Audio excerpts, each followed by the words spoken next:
Okay, folks, we are going to get started. Welcome to Buckland's annual town meeting for 2025. Welcome to Mohawk Trail Regional School. I'm your moderator, Phoebe Walker. You elect me to this job to make sure our meetings are productive and polite and conducted according to our rules this book, Town Meeting Time. So it's May 3rd. The warrant has been properly served. I want to point out that there is a lot going on at the school today. So if you come out of this town meeting when you're done and you turn right, the Smithsonian show about voices, voting, and democracy, which is what you're here doing today, is happening. And if you go left, there's a giant Audrey's Angels craft fair in honor of our local resident, Audrey Clark, who lost her battle with cystic fibrosis. So lots of cool stuff happening here. Please take time to check it out. And you can also come back and watch Tick, Tick, Boom at 6:30. So, before we start our proceedings, I want to draw your attention to the fabulous town report that you got when you came in. It tells you all about the work of each committee and board and staff member. And this year's town report is dedicated to someone very special to the heart of all of us in the Buckland's town government, and that is Marion Scott.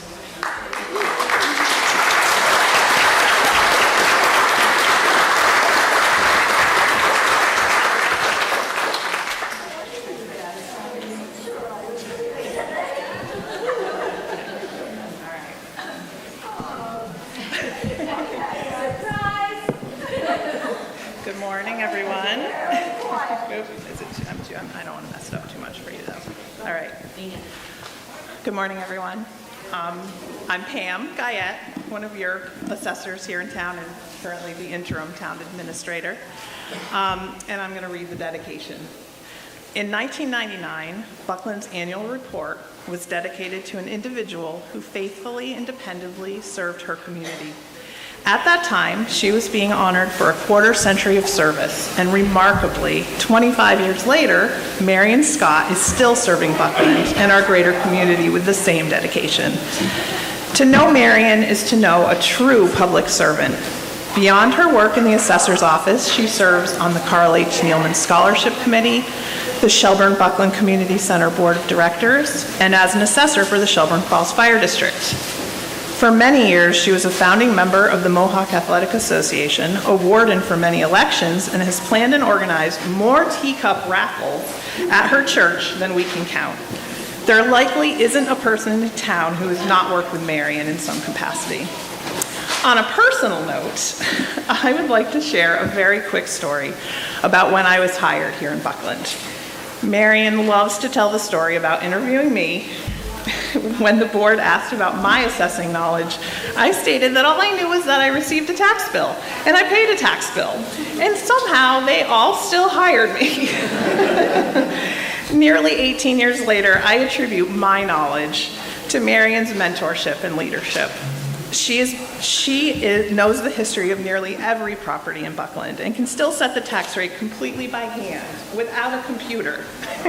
We are so lucky to still have Marion's skills and expertise 5 decades after being hired in the assessor's office. We offer Marion our thanks and admiration for 50 years of exemplary service and commitment to the town of Buckland, and we are honored to dedicate this year's annual report to her.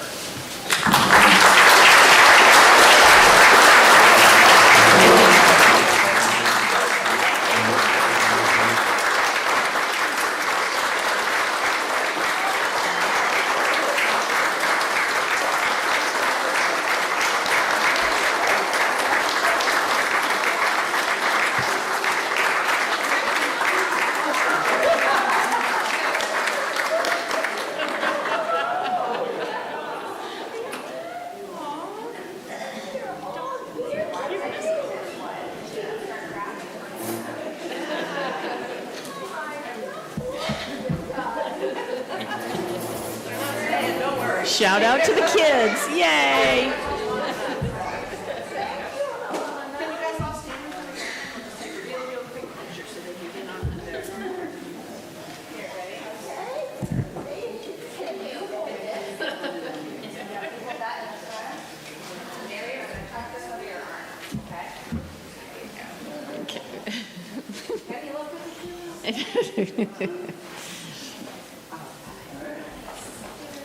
Well, thank you, Marion.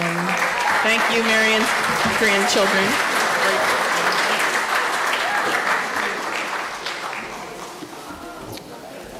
Okay. Folks, this is an open town meeting. Everyone who's a resident of Buckland is encouraged to participate. Bathrooms are out by the front door where you came in.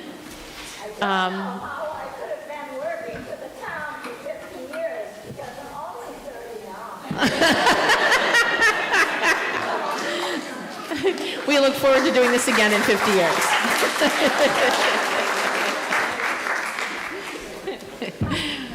Thank you, everyone. Okay, my thanks to everyone who's making it possible here today. Tim McCrory, Tony Monica, and Robin Pease from Mohawk, Don and Otis Wheeler from Falls Cable, the Mohawk Music Department, our tellers, Dina Wilmore, Pat Schmidt, Bill Dieters. Hopefully you all got to see the QR code on your voting card to sign up for emergency notifications and updates from the town. This is different from the one you currently get, so you got to do it again. Thank you.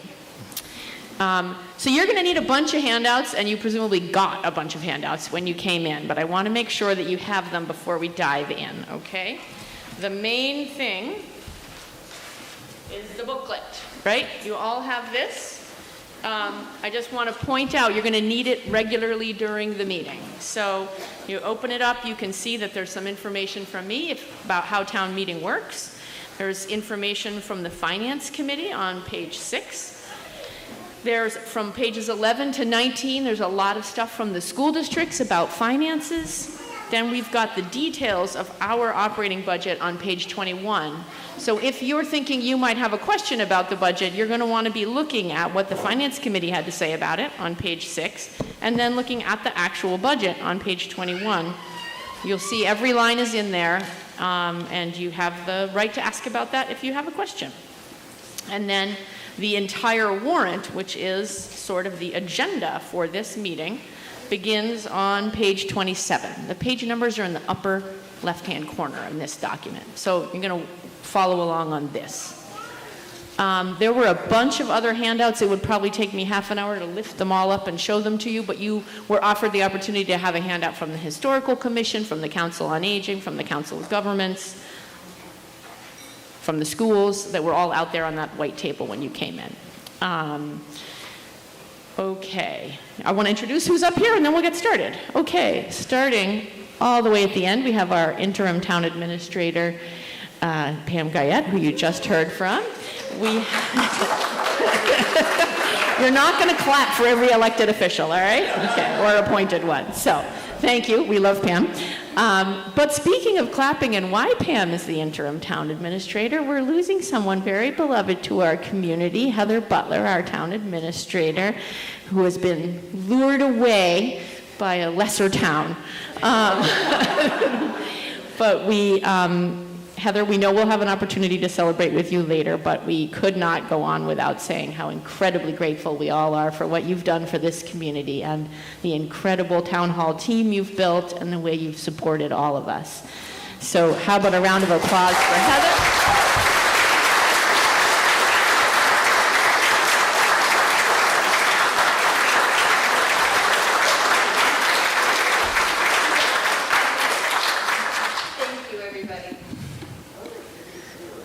She works so hard. Okay, then we've got our select board, Clint Phillips, Joan Livingston, and Larry Wells here.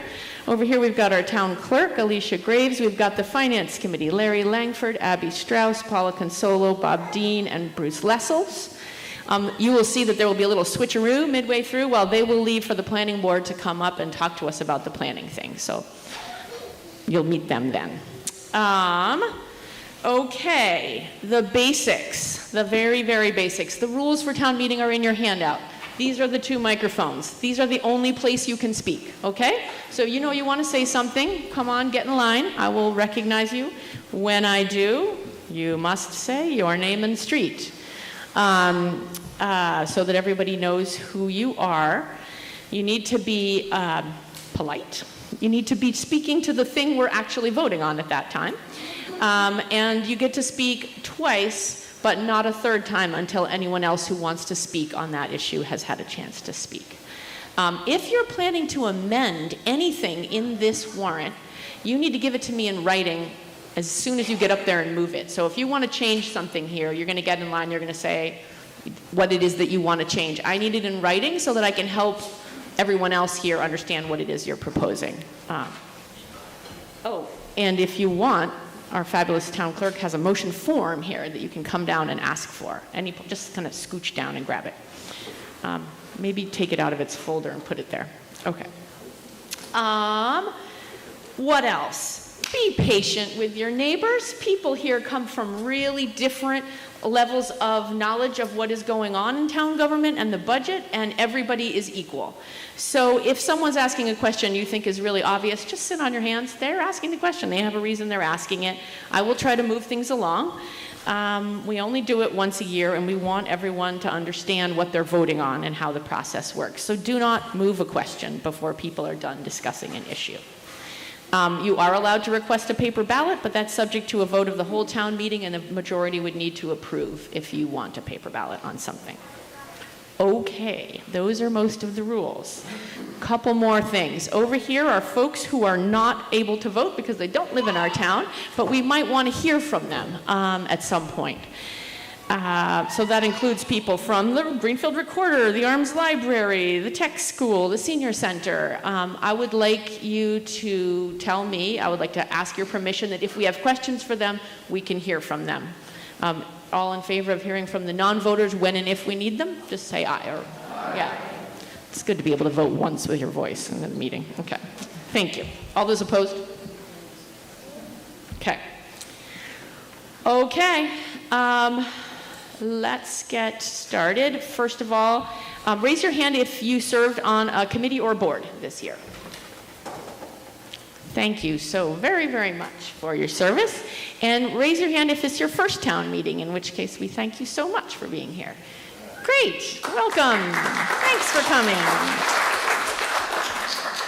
All right, we start town meeting with hearing a fiscal overview, state of the town, from Finance Committee Chair Larry Langford.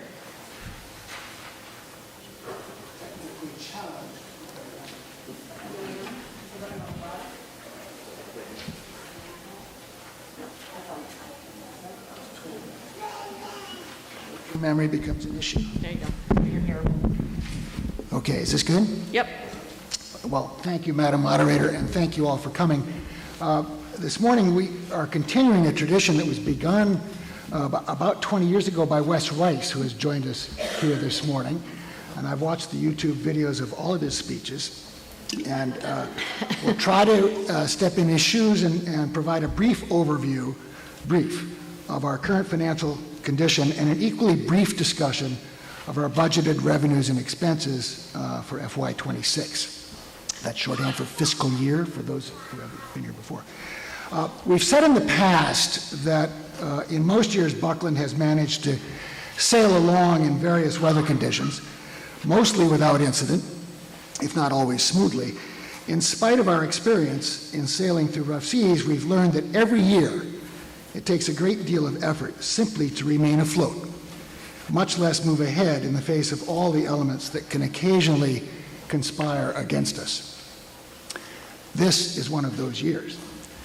For in the face of very significant increases in costs, we've been able to achieve a balanced budget for FY26, but only by the slimmest of margins, projecting an excess capacity of $5,985. This amount is significantly less than last year and is the result of tightening our already tight budgets. This amount is also the result of our intentions to blunt the impact of dramatic increases in health insurance for those costs for our town employees, and to minimize any property tax increase for each of you. The reality is that the fundamental challenges affecting our town's economic sustainability have not really changed for several years, whether it's our adverse demographic trends, some of us in the room are aging, the continued lack of state investment in key sustainability factors like housing, transportation, economic and workforce development, or the continued glaring failure by the state to fully support rural public schools. Our biggest expense is the education of our children.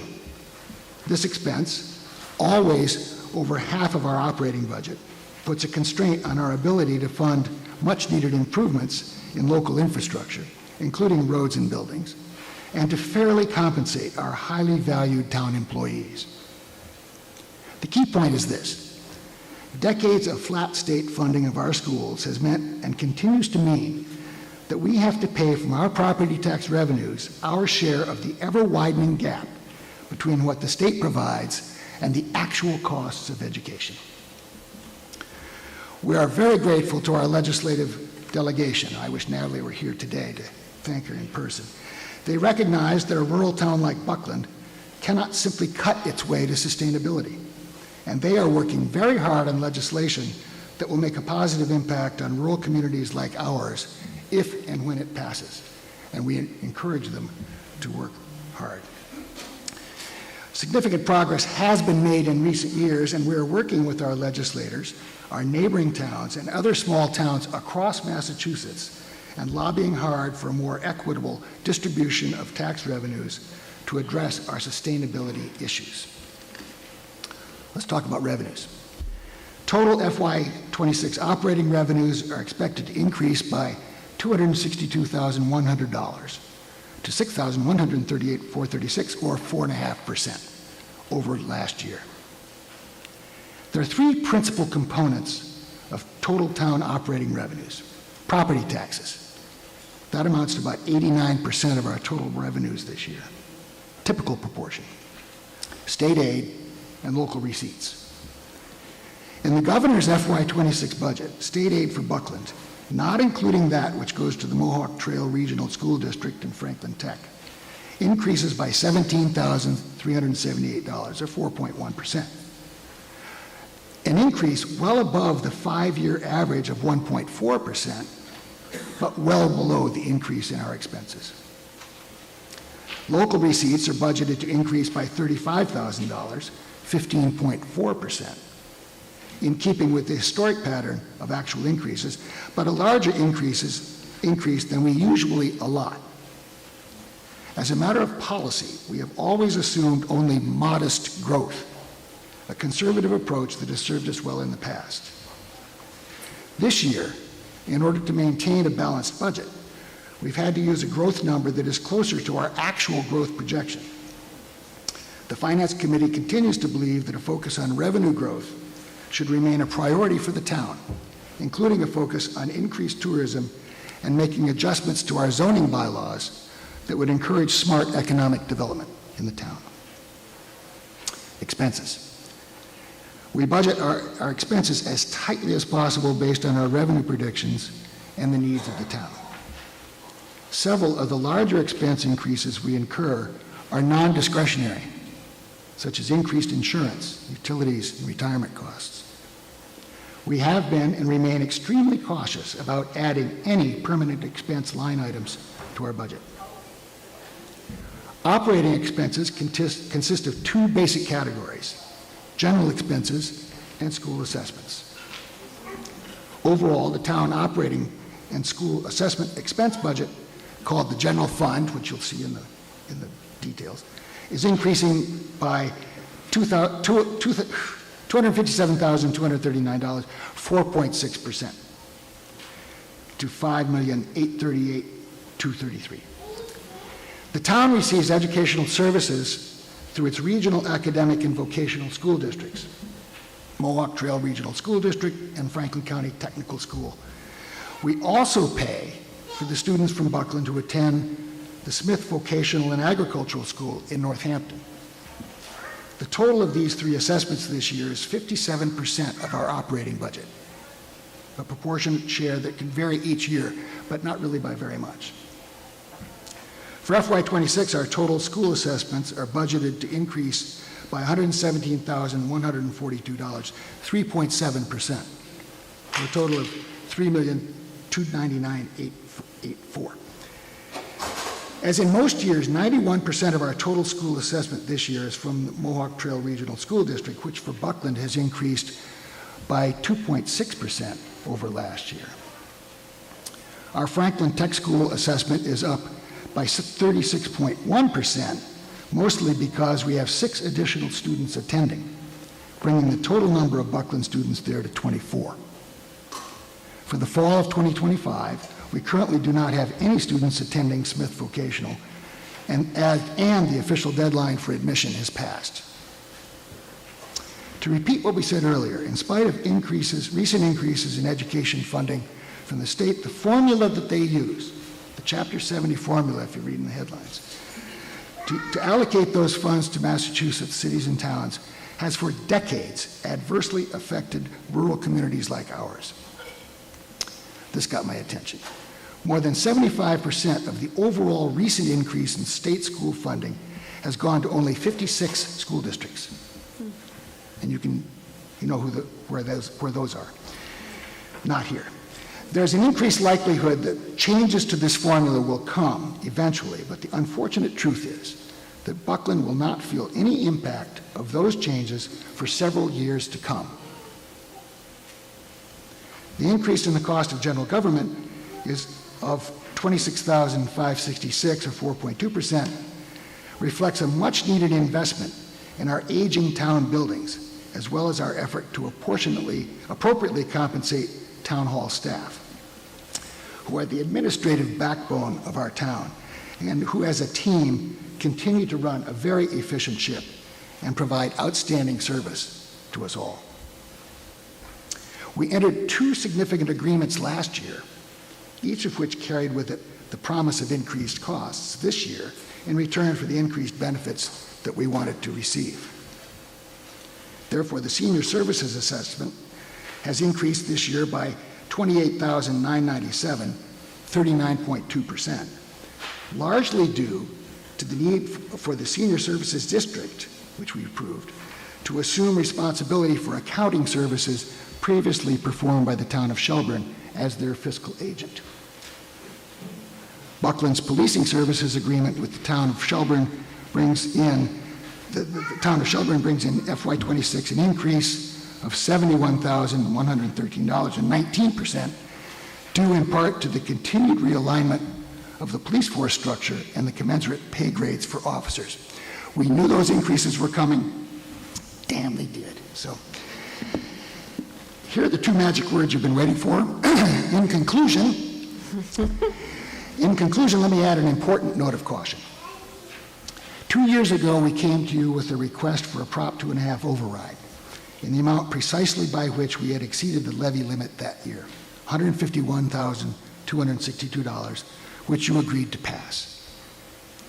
This year, unlike the several dozen other cities and towns in Massachusetts who are facing the same issues we are, we have managed to dodge the override bullet. However, believing in the doctrine of no surprises, we cannot promise that at this time next year we'll be so lucky. 2 years ago, we knew we needed a larger budget realignment in order to refill our stabilization funds, refurbish aging equipment, and to create buffers for unpredicted expenses. But we chose to postpone that larger override request. This coming fiscal year, while the Commonwealth deals with the tremendous uncertainty it faces from federal funding cuts and the effect that'll have on cities and towns like ours, in the months ahead, we will be working out the proper right-sizing strategy for our future budgets to prepare us as best we can for the long term. But for now, the headline's this. In FY26, we project to generate a small excess above our levy limit, and we're sailing on. So stay tuned.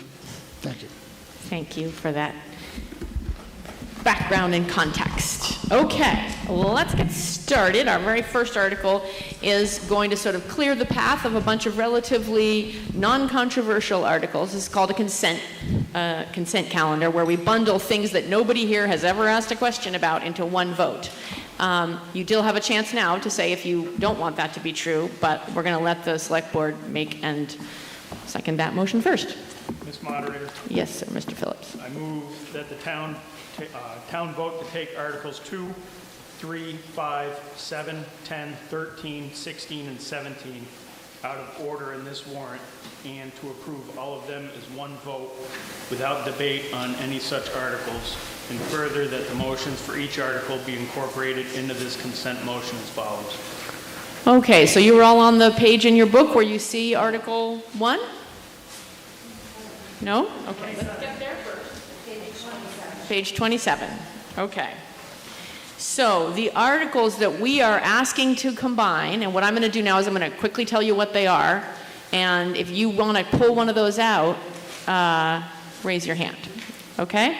So we're combining these articles that we'll just bundle as a group. The annual accepting the town report, the salaries of elected officials, the special line items motion, the Mohawk Trail capital assessment for $63,000, the tech school assessment for capital assessment for $5,900, the special wastewater facility line items for $33,000, a town debt service motion for town hall renovations and highway garage, and the other post-employment benefits motion that puts $20,000 into that.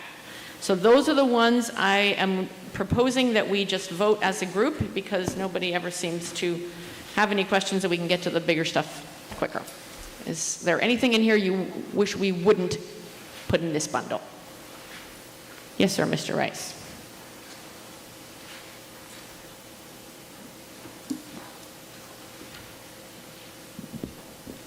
Wesley Rice, Purrington Road. I'm not sure where. I have a couple of questions that might have been embedded in here, and I'm not sure whether I've read things thoroughly enough or not. Actually, I have a two-part question, and I don't know whether it belongs in any of these motions, actually. Well, what I would say is tell me which of these articles you think it's about, and we'll pull them out, because we don't debate the consent calendar. We just vote that as a chunk. But we'll just take them out and vote them in their order, so you can ask your question at the time. So it would, like if it's about capital.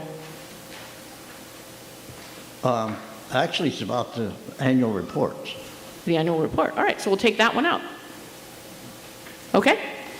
Okay, and I guess I chose that one because as I skimmed through the Select Board's report, and I have to admit, I haven't studied all of this as thoroughly as I probably should have, but I have a two-part question. But sorry, Mr. Rice, what I need to do is have us vote this, and then we'll move Article 2, and then you'll ask your question about it. So we're going to take Article 2 out of the bundle. Okay. And you can just sit right here if you want, so you don't have to go all the way back to your seat. Go ahead. Okay. Okay, is there anything else anybody wants to pull out of the consent calendar? Okay, hearing none. All those in favor of bundling all, wait, did anybody second it over here? Thank you, Mr. Wells. Thank you, Alicia, for noticing that. All right, so we are now taking Articles 3, 5, 7, 10, 13, 16, and 17 and passing them as one. All those in favor, raise your card. Okay. All those opposed? All right, the motion passes unanimously, and I would like a motion on Article 2, please. Ms. Moderator, Yes, sir. move that the town vote to accept the reports of the town officers. All right, motion has been made and seconded, and Mr. Rice has a question. Ms. Moderator, and actually I have a two-part question, and I chose to go to the reports because I was looking through the Select Board's report for information regarding the sale of the former police station on Conway Street. And so my question is two parts. Number one is, what did we actually receive?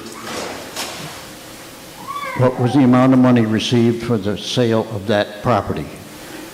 That's question number, first part of the question. Second question is, where did that money go? I mean, where is it? Where is the money received for that property accounted for? Okay. Ms. Butler? Two excellent questions. We received $350,000 for the sale of that building.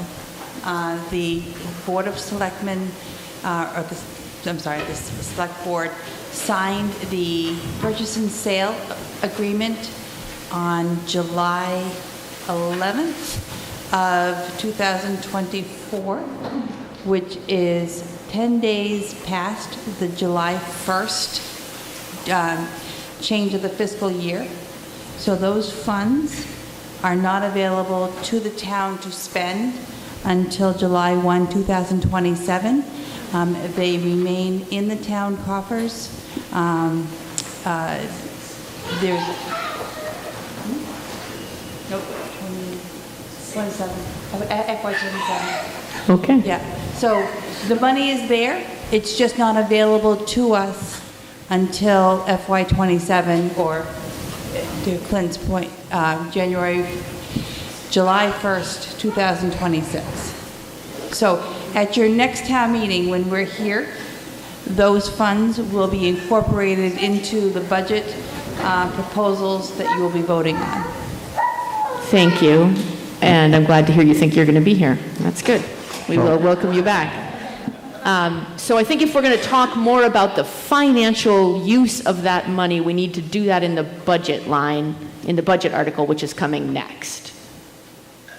Okay, thank you for that information. I didn't realize that that was not available during the year we have completed. And it was because it wasn't signed until Right. at the beginning of the year. Okay, thank you.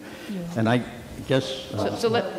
Yes, unfortunately, to the Finance Committee's regret. So now we'll move Article 4, and if you have more to say about the finances, we can do it there? I'd like to throw out one more One more little tidbit. question about the and town that would- report? I'd encourage that it be used against debt service. Thank you. Thank you. Thank you. Pardon me? That was Article 2. Yes. Yes, but we will be moving on to Article 4. Yes. Yeah, understood. Yes. Right. Okay. People don't generally pull these things out. Okay, all those in favor of Article 2, please raise your card.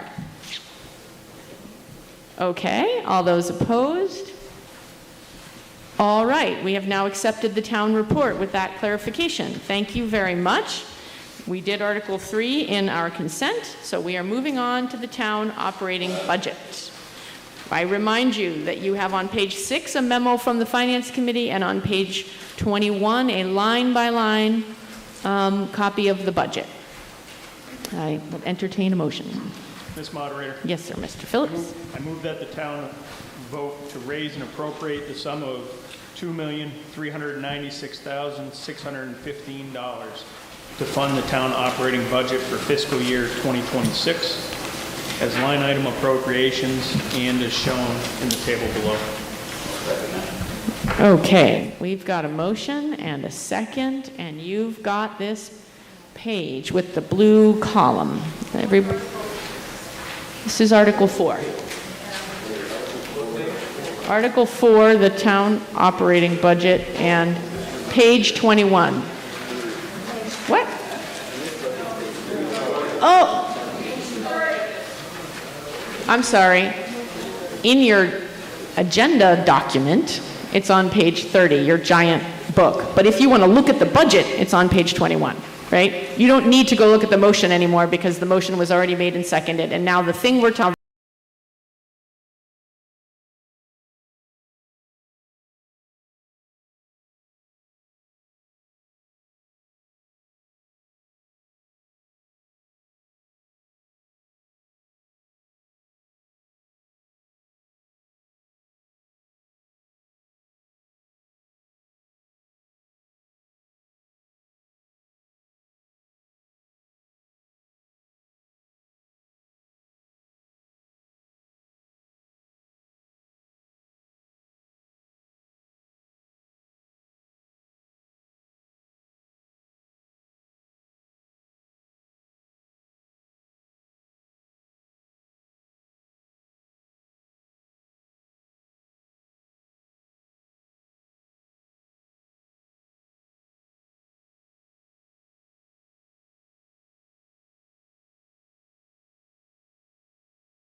page 23, you've got the Buckland Library, Arms Library, the Rec Department, some events, and then finally you have insurance and retirement costs. So that is what we're here to vote on and answer any questions about. Pardon me? Yes? There's a summary of that, of the Yes. total on page 31 of the book that helps identify how much per category we are budgeting for FY26. Thank you. So if you want to flip back and forth between those pages, you may. Okay. Are there any questions about the town's operating budget? Yes. Hi, I'm Barbara Karina Lutz. I go by Karina. I'm at Birch Road. And I'm newly appointed to the Arms Library Board and concerned about the long term of the library budget. We are in the shadow of the Trump administration disbanding or trying to disband the Museum and Library Services Department. We did not receive our full request for the budgets from Shelburne and Buckland. Buckland did not grant our request because they don't feel that Buckland is paying its fair share of the arms budget. And in the past, this has come up, and the two towns have negotiated, but did not sign an agreement about how to share the costs of the arms library. Now Shelburne is, not paying not putting into their budget what we needed to, even to stay certified as a library and be able to get the money from the state. They're saying the reason for that was originally was that they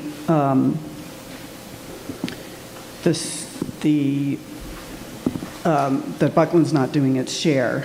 That's a whole issue that we're trying to resolve with them before their town meeting.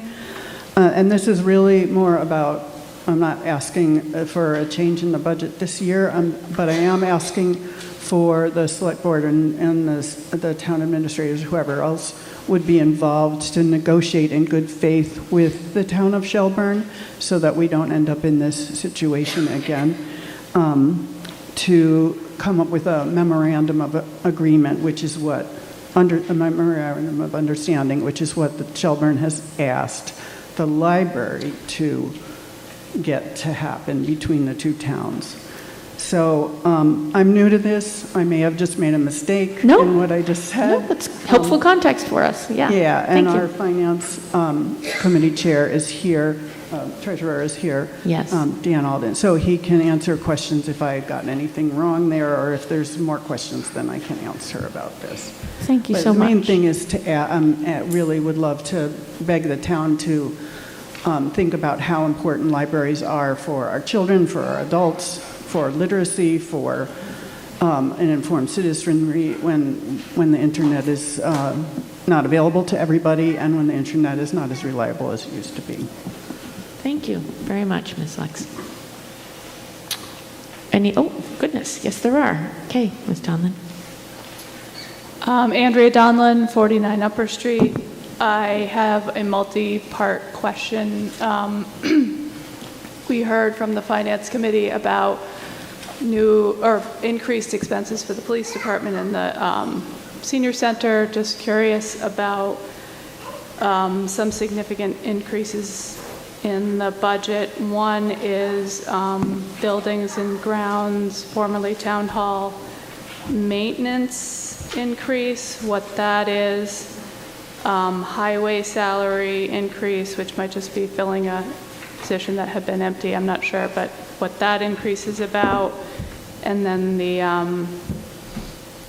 recreation department salaries, I know we hire like lifeguards and ticket sales and stuff, but I was kind of surprised to see that that is higher than our library salaries, which is, the library's open all year, pool is not.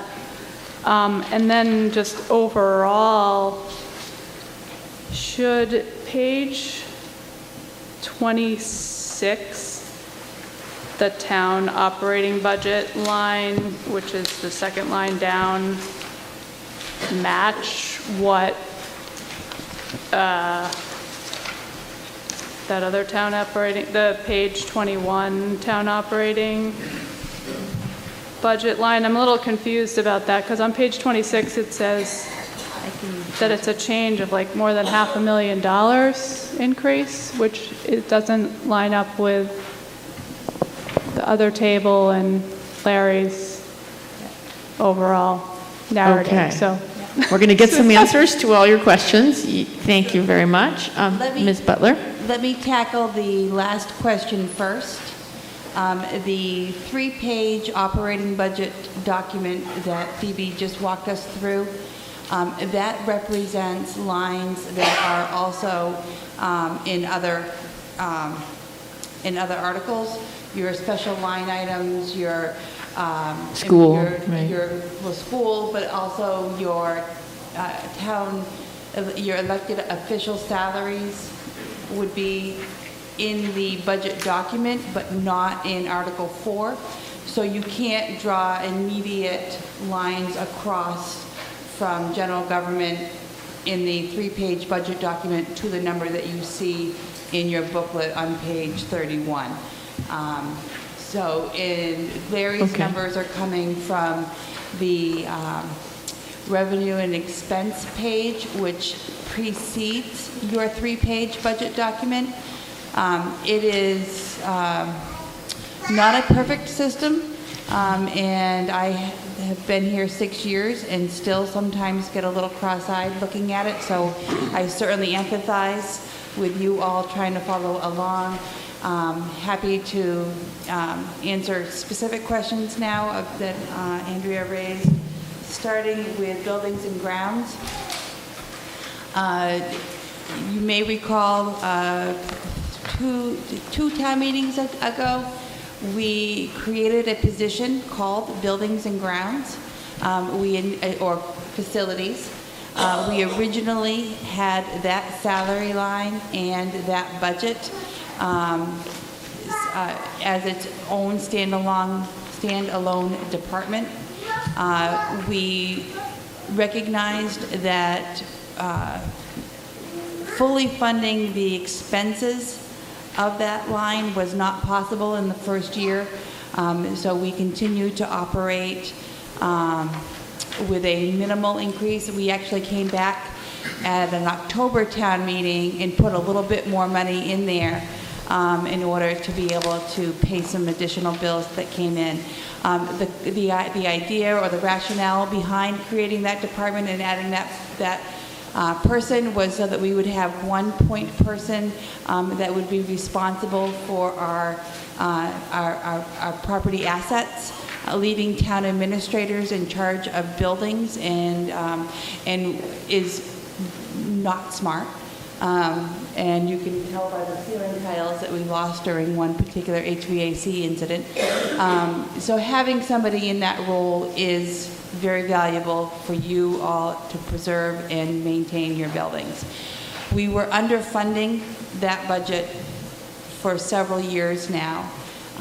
So when we hired our most recent Jake Lowell, you probably all know him, he's a very local guy, good guy. I asked him very specifically to go through all of the building expenses and make a detailed itemized list of what our FY24 actuals were, and also any pending projects that he knew we had to do. We have some boiler issues in the town hall that need to be addressed. So this number that he came forward with is not in the budget because it was $30,000 higher than the number you're seeing now. So we did cut it back, and we moved some of that money over to capital, and we'll be dealing with that down the warrant. So Great. a lot of words on facilities, but it's getting us closer to appropriating the amount of money that we actually need to maintain our buildings. Staying on facilities, that position was standalone and reported directly to the town administrator. The select board felt that it was better to put that position under highway. So we moved an entire salary this year back into highway. So that would explain why you're seeing an increase in your highway salaries. And both the highway superintendent and the facilities person are also receiving a merit increase this year. They both, I don't think anybody can underestimate the amount of work that highway has pulled together this year. And then recreation, we are trying to stay competitive, especially with our lifeguard salaries, since we know that we are absolutely required to have a minimum number of lifeguards. And believe it or not, there is really very few positions that are as secure and as well-funded as a lifeguard. So that salaries line is everybody who's paid at the pool Everybody all that's summer? paid at the Okay. pool. Yeah. So that's the director and your pool operator, as well as your lifeguards in attendance. Thank you for that very clear response. Okay. Yes, sir. Hi, David Perella, 6 Cross Street. My question is about the line item for $20,000 for a reserve fund. What is that money reserved for, and who decides what it's spent on? Thank you, David. That $20,000 is under the oversight of your finance committee. There are specific policies under which they can expend those funds, and it would usually come to them at the request of the town administrator. If I have an unanticipated expense that comes up during the course of a fiscal year that we did not appropriate at this meeting, at town meeting, I can't pay that bill. An example of that this year, and we'll be getting to that later down in the warrant when we talk about the capital items for town hall. We found that there was some bowing in one of the floors of the town hall, and so we had to hire an architect to come in and give us an assessment on what was happening and why our building was acting funny. That was $6,000 that I did not have appropriated in the budget because I didn't know it was going to happen. I brought that to the finance committee, and they very appreciatively voted to use their reserve fund transfer to pay that bill. Thanks. So it is a process, it is a policy, but it's also very important. Is that money available for matching grant payments? No, I wouldn't use it for matching grant funds because that would come outside of operations. I think the finance committee would like to answer too. Absolutely, thank you. Yes, sir. Mr. Dean? Specifically for extraordinary or unforeseen expenses. Thank you. Thank you.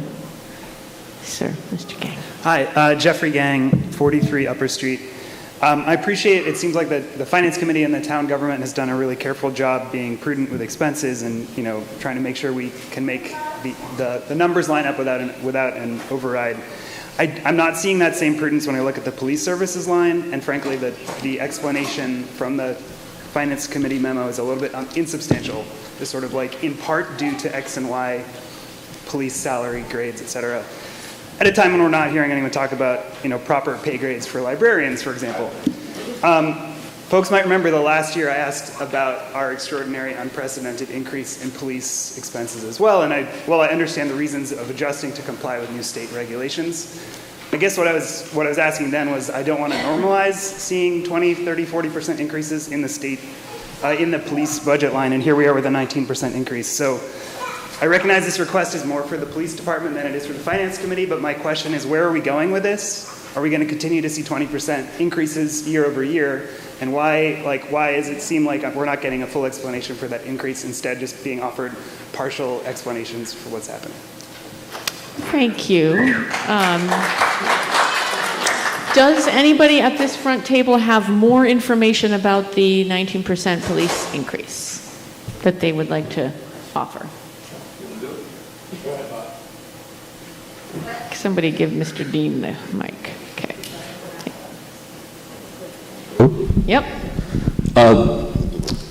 I am the Finance Committee appointee to the Police Services Advisory Committee. We have an agreement with the town of Shelburne. Clint Phillips is the Select Board appointee. We also have Tony Jewell, who is a citizen at large appointed to this committee. There's room for one more, according to the agreement. So, you may have just volunteered, Mr. Gang. Not going to put Jeff on the spot. So we all got here. We asked a question at town meeting. So we meet periodically with similar appointees from the town of Shelburne to talk about police services, to talk about whatever the issues are, and to talk about budget. Shelburne felt that a lot of folks in their government weren't paid appropriately, made a case for the police officers, and they actually went out to have an outside consultant do a salary analysis, looking at how police were paid in other similarly sized communities across the state, and came back with those numbers. And those are the numbers that they have put into the budget this year. And then there's a process for figuring out what the assessment is going to be for the town of Shelburne and the town of Buckland. And this is the number that, based on that agreement, is our proportion of that budget. So certainly we raised questions, Clint, Tony and I raised questions of, should we be doing this all at 1 year? The concern is that we've got, and I believe, there certainly are questions, but that we've got qualified police officers and would like to have them paid appropriately compared with other officers around the state. Yeah, it costs a lot of money to train new officers. If we've got good officers, we'd like to keep them. So. Thank you. Can I just do a quick follow-up? You have two, yes, you may speak twice on this article before anyone else. Part of my question is where are we going? So do we have a sense, does the police department project what the anticipated expenses for coming years are going to be? And do they share that information with us? We haven't gotten there yet. I believe that would make it easier to vote for this if I had a sense of where we're going. So that was one of the questions that was raised. Is this something that we would be looking at in the future? And I believe this was going to be a 5-year, this was their 5-year plan. So.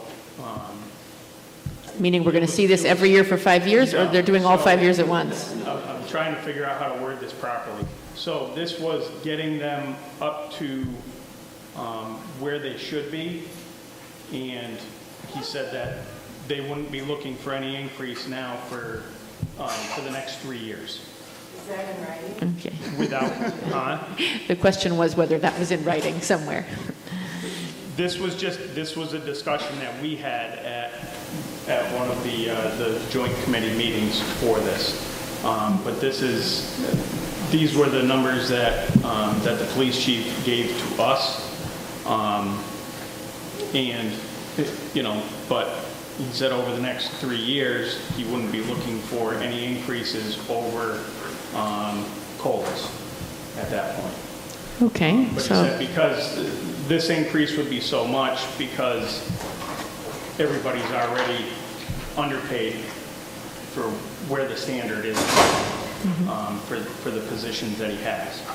So that's why that increase is getting them back up to where the standard is in regards to the study that they had done. Thank you, sir. Maybe next year we could also ask them to attend. That would be great. Yes. Hi, I'm Kate Conlin. I live on Howes Road, and I am a member of the Board of Health. I want to thank you for including $5,000 in Board of Health expenses under this budget. I assume that's for the mosquito control district. In the Board of Health's outreach to local legislators and public health officials trying to rectify this inequity where this fee is the same regardless of the town's tax base. The figure for this year is $5,250, which I don't know if I had communicated that or not. So my question is, if that is in fact the bill that we get, would we be able to pay it with the 5,000 line item? And I apologize if I hadn't communicated that. I might not have known it at the time when I asked. I think you can take it out of, you can pay them up to $5,750 because you have $750 other dollars in your expense line. Okay, so, all right, thank you. Thank you, Ms. Conlon. Ms. Dukes? Cheryl Dukes, Sears Street. So I know this is not the time and the place to discuss this, but this is just a question related to the police question. If it's about the budget, it's the time and place. Okay. It's kind of squishy on the outside, though. So in terms of the survey report assessment that was done on salaries across the state and the nature of the advisory group on the Buckland side, how does the information that the advisory group is dealing with, like the survey of the assessments for parity and salary, which I have a lot of questions about, how does that get back to the citizens of the community? Because I know the advisory committee is representing us, but how do we do, where's the time and the place for us to see things like a salary assessment kind of thing? So this is a new arrangement for us. I think this is a reasonable question as regards the budget. Is there a web page on our web page that has minutes and notes? Are there videoed meetings? How do the citizens monitor this arrangement? Ms. Moderator? Yes, Mr. Dean. As Phoebe just said, this is, it's a brand new committee and we're kind of feeling things out, but it is a public body under the open meeting law. So the meetings are posted in both towns.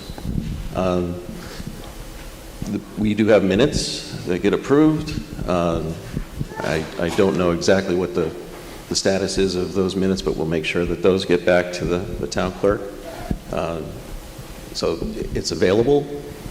Meetings are open to the public. We've been holding them in a meeting room at the police station, which is easily accessible. So, okay, thank you. Yeah. Sounds like more can be done, but... And did I say there's room for one more volunteer on this committee? Yes, you did, sir. Yes, Talk to the select board. They are the appointing authority. Okay, thank you. Yes. Hi, Allison Cornish, Summer Street. Thanks, Kate Conlon, for the explanation about the Board of Health increase. That was one of my questions. The other question I have is the pretty dramatic increase for funding for the Conservation Commission. I'm really in favor of the Conservation Commission, but it's jumped from $500 to $10,250, and I'm wondering if there's anyone who can speak to that. Is this our regional person?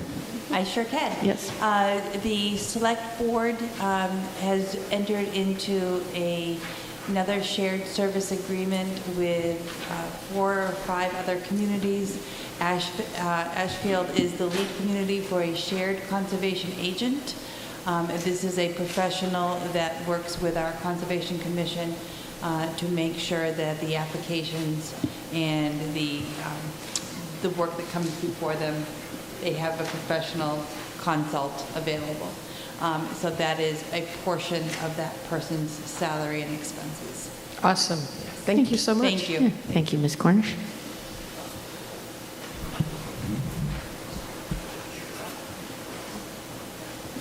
You guys are like the moderator's dream meeting. Years have gone by where no one has asked a single question about the budget, so Yes. Hi, Jennifer Alpert, Goodnow Road. Hi, just get a little closer to the microphone, Ms. Alpert. I just Thank have you. a question on the budget for communications and IT, and it's kind of a follow-up to Ms. Duke's question. It doesn't seem that the website is current with minutes and upcoming meetings, and I just wanted to know, like, it goes back to 2022. Some of the committees are the last postings on the Buckland website, so I just was wondering how that all works. If it could be more public-friendly, rather than, having to go down to town and look at notices. Right. Since we have the line item and the technology. And that's just a question. Thank you. Can anybody here speak to plans for Thank you. official posting? Getting minutes posted online is always, or seems to be a challenge. All of our boards are volunteer, and there is no specific policy in place. Perhaps there should be. That could be an item that you all discuss with your select board. However, I can say that the minutes are available in the town hall, and perhaps we had to eliminate our board's clerk position. You'll notice there's actually that line item is zeroed out in your budget. And that was our professional support person who might have been able to keep up with that. Unfortunately, having volunteers, it's hard to make them do stuff. So that being said, we recognize that there's room for improvement there.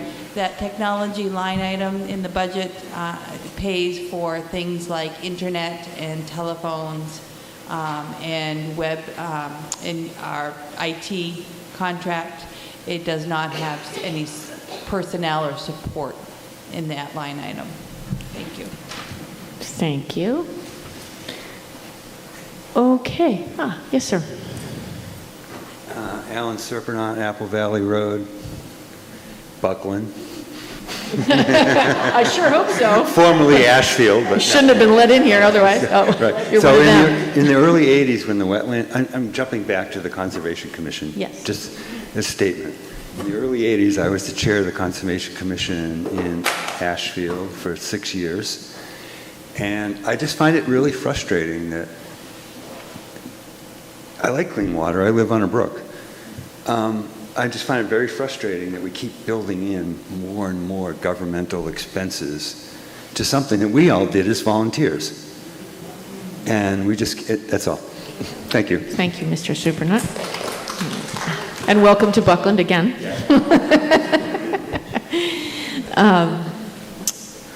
Okay, I'm waiting the teacher 8-second rule for the shy people. Okay, hearing no other questions about the town's FY26 operating budget, I will take a vote. Everybody in favor of the budget, please raise your card. Okay, all those opposed? Okay, the article passes. It is not unanimous. Okay, everybody get reoriented in your document. Okay, I'm looking at your pages. Okay, we already did Article 5 in the consent article. And now we're going to move on to some school voting. Yay. Welcome, Ms. Thurber. I'm Martha Thurber, 7 Charlemont Road. I'm the chair of the Mohawk Trail Regional School Committee. Could you speak louder, Martha? Oh, yeah, okay. Oops, sorry. My name is Martha Thurber. I'm 7 Charlemont Road. I am the chair of the Mohawk Trail Regional School Committee. I move, Madam Moderator, I move that the town vote to raise and appropriate the sum of $2,995,132 for the Mohawk Trail Regional School District operating assessment for fiscal year 2026 as a line item appropriation. Thank you. Okay, motion has been made and seconded by Ms. Livingston. And I'm assuming that, as usual, you'd like to tell us a little bit. I would. I want to help you be more audible. Can you pick that thing up a little, maybe? hold it, except Yeah. I don't need most of my hands. Okay. I will lean in. There we go, yeah, hunker I think down. that's what I'm supposed to do. That's right. So before I get into the actual budget numbers, as I've done for the last couple of years, I just wanted to update you on kind of where the Mohawk Trail Regional School District is, some of the exciting things that are happening there, and things that you ought to know about what you're getting for your investment. First, in terms of enrollment, our enrollment is up slightly at the Mohawk Trail Regional School, this building, from at 322 versus 313 in June of 2024. BSE has remained relatively flat at about 265 students. The total district enrollment is down slightly from 817 to 810, mostly due to fewer students at Coleraine Central. Let's talk a little bit about the students that are now at Mohawk Trail. 75% of the students in our high school are taking advanced coursework. They choose from among 10 AP courses and other advanced math and science offerings. 57% of the students who take our AP tests score high enough on those exams to get college credit. Over 70% of the 2024 Mohawk Trail graduates moved on to a wide variety of colleges and universities. This year's class has been accepted from such colleges and universities as Williams, Mount Holyoke, Wheaton, Clark, the Rochester Institute of Technology, state universities like the University of North Carolina, the University of Colorado at Boulder, and many of the UMass campuses, including the Honors College, and a variety of other institutions. Others have moved successfully into career directly, career training programs, the military, or right into the workforce. We've been working to expand the pathways for our students in both a series of courses that would lead them in a particular direction, but also to lead them to certifications, professional certifications that they could get. In fact, we've just had our very first EMT certified from Mohawk Trail, and that helps us fill some needs in our communities. We're very much looking for certifications that will that will fill community needs. One of the things we're really looking at is sewer treatment plant operators. We keep hearing about that. Any ideas, Dan? Our sports programs are full. Our athletic director, Greg Lilly, has been making significant efforts to try and retain the sixth graders to keep them at Mohawk Trail, and that's beginning to show some success. Over 50% of our students participate in sports. The volleyball team won the district championship this fall for the first time. The girls downhill skiing team has won their third state title in a row, out of the last 4 years. The varsity basketball girls team has qualified for the state tournament for the first time in more than a decade. And as Phoebe noted, there's a terrific exhibit in our library right now that's called The Smithsonian Comes to Main Street, and we are the only school in the country that this exhibit is being shown at. There are other community organizations, but not schools. At BSE, the students continue to show significant progress from our new literacy and phonics curriculum. The band program is thriving, and if you haven't seen, the elementary school bands participate with the Mohawk Trail, the Shelburne Falls Military Band, which they do annually. You really should see that. I don't have a date for you, but it's usually in late May or early June. It's a fantastic show. And the PTO at BSE has been extremely active. They're now raising funds for new playground equipment, and that's doing very well. They've promoted community events like Oktoberfest and the Holiday Tag Fair at BSE, and that's been a very active group. So I really encourage everyone here to come into our schools and see for yourself what's happening there. Tonight, as Phoebe mentioned, there's TikTok Boom right in this auditorium. On May 29th, there's Pathways Day right here, which will feature a range of activities that include Mohawk Trail students, and some of that will be public presentations of our senior capstone projects, which those kids work very hard on, and I think you'd be very impressed with the work that they're doing. And that would be followed by our senior awards night. And at that awards ceremony, historically, our seniors, our group of seniors, receive scholarships worth more than $150,000. many of which come from our community organizations, and we are extremely grateful for those organizations, and that's an incredibly significant amount of money for this small school and this small district. So let's turn to the numbers. The district's proposed all-funds budget, which is every penny that we spend, is about $27 million, and an increase of about 4% over last year. However, the aggregate operating assessments to our towns went up by only 2.89% over last year because we were able to raise and use about $5 million in grants and revolving funds, and our E&D fund, which is very similar to free cash at the town level. Buckland's operating assessment is $2,995,132, up 2.6% over last year. On a percentage basis, the largest cost drivers are special education costs, which are up about $600,000, primarily because we cannot find special educators to run in-house programs. The number of out-of-district programs have diminished, again, because they can't find folks. So when we have to send students out of district, we're sending them farther to more expensive programs. So the combination of tuition and transportation has been unexpectedly high. Our healthcare costs, as in the town, are up about 10%, or almost $400,000. And transportation is up about $120,000. Again, finding drivers is very difficult, and when you can't find them, you have to pay them more, and that comes up. We do not have any new major programs or initiatives in our budget. We just can't afford that. But we are committed to the key elements of our 5-year strategic plan, which includes maintaining the new math and literacy curriculums and continuing to implement the very student-focused trailblazer model in this building, which is focused on career and workforce development. The other key driver of the assessment increase is, as Larry noted, the continued lack of equitable state funding for education, especially in rural districts.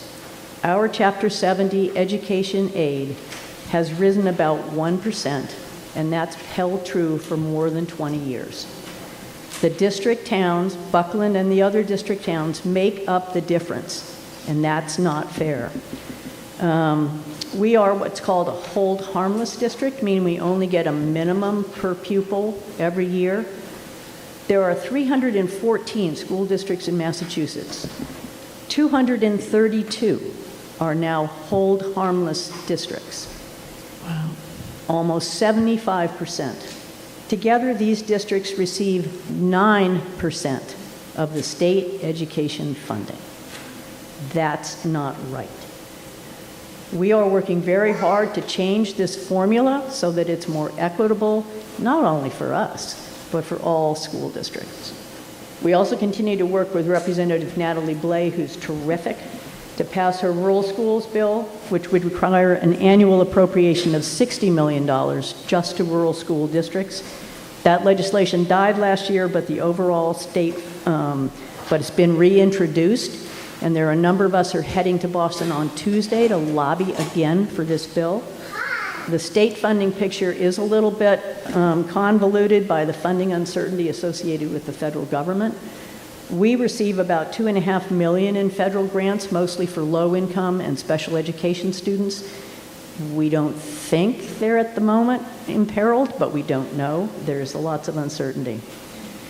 All of this information, we've worked very hard to make all of this information available to the public on our website. You go to mohawktrail.org, you will find the business services page. It has all of the budget information. You can see an entire workbook that has more tabs than you would ever want to know about. But please check that out. And just in closing, I know I've been going a little long here. I mentioned to you last year, we have to do something about how our schools are funded and how they're organized and operated. I mentioned last year that we retained BERT 12, an educational funding group, to help undertake a thorough review of Mohawk Trail and the Hallmont District in order to help us identify the best path forward so that we can create long-term financial sustainability and enhance overall education. We've now completed about 16 months of work on this project, You can find all of the reports, analysis, financial worksheets, survey results, videos of meetings, and so forth on our project website. 22 numeral districts 8 numeral towns.org. To make a very long story short, the project steering committee voted in April to recommend to both the Mohawk Trail and Hallmont School Committees a phased action plan that ultimately would result in a pre-K to 12 campus on this here at Mohawk Trail. All students in one location. You can find the entire action plan on the homepage of 2district8towns.org. The 2 school committees will be voting next week on whether to approve this recommendation and move forward with the plan. There is much, much more work to be done. If everything were to go perfectly, it would be 5 to 7 years before we could get this done, because it would require some additional construction and/or renovation here. And that would require us working with the Mass School Building Authority, and that's a process. Whether any of this happens ultimately is up to our communities.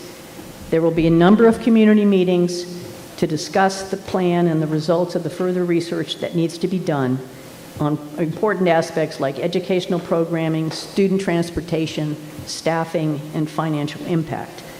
Ultimately, town meetings, voters at every town must agree on the final plan. All 8 towns have to approve it before it would go anywhere. So while this topic isn't on the agenda, I really think we need to be aware of talking about how we can relieve the burden of educational costs on Buckland and the other towns. I bring it up because all of you need to know about it. You need to know where to find information about it. And most importantly, you need to know how to participate in it. Mohawk Trail is presently organized and operated in a financially unsustainable way. We need to decide together how to move forward, or events will decide that for us. We need to think about it not just for next year, but for the next 20 or 30 years for our kids. So I'm sorry to take up so much of your time. It's okay. It's taking up a lot of our budget, so it's totally fine. I hope you will approve the operating assessment, and very much appreciate the support that Buckland and the other towns have given our budget throughout the years, and I'm happy to answer any questions. Yeah, stick up here. People may have questions. Thank you so much, Ms. Thurber, as usual. Okay, are there any questions about the Mohawk Trail Regional School District assessment? Okay. What? Are you coming down to ask a question? I am. Okay, great. Thank you. You were checking people in during my shtick, so remember to tell us your name and street. Patricia Schmidt, Lower Street. I confess I haven't been to a lot of town meetings because usually when I was working, but so this may be a question that's been asked and answered before. I'm aware of the fact that the population of Mohawk, at least, is like 20% of what it was 20 years ago when my kids were there. Has the administration been decreased by a similar percentage? Thank you. Ms. Thurber? One of the major issues with small rural districts is that they are extremely inefficient. If you have a rural district with 1,000 kids, you still need a superintendent. You still need a business manager. You still need a special education director. You still need a back office. You still need, one of the inefficiencies is that you cannot get the efficiencies of scale that you get in a larger district. The same is true on the academic side. If you have a class of 20 fifth graders, you have a teacher, you're in a building, it has electricity. If you have a class of 10, you need a teacher, it has electricity, it's in a building. That's why we are proposing, and we would like our communities to consider, bringing all of the kids into one place so that you are maximizing the efficiencies that we can get. But yes, I understand that per pupil, small, rural, regional districts are extremely expensive, much more expensive than going, than a per pupil cost in a Boston or a Brockton. But thank you. That's the reality. Thank you. Thank you, Ms. Schmidt. Just one follow-up. Have there been any added administrative positions In this since- budget? No, in the last 20 years, as the population has decreased? We have added a curriculum coordinator, which, and she handles a lot more than just curriculum, but yes, I think the curriculum coordinator is about the only position I can think of that we've added. We used to have 2, and now we have 1. Thank you. Thank you. Yes, sir. Hi, I'm Scott McMillan. I live at 2 Charlemont Road. I just want to make a note that I wanted to thank Martha and the school board for all the work they're doing. And I wanted to encourage everybody to engage with this process as they try and figure out a way forward, because I have 4 kids. They're all in Mohawk Trail District, 2 at Mohawk and 2 at BSE. And I think that Buckland and rural Massachusetts dies without good education, because if I can't come here and have my kids here, I'm not going to come here. So they're doing a really terrific, they're trying terrifically hard to figure out a really difficult path forward. And I hope that everybody who cares about this can get engaged with the process, regardless of how you feel about it. So, thanks. Thank you, Mr. McMillan.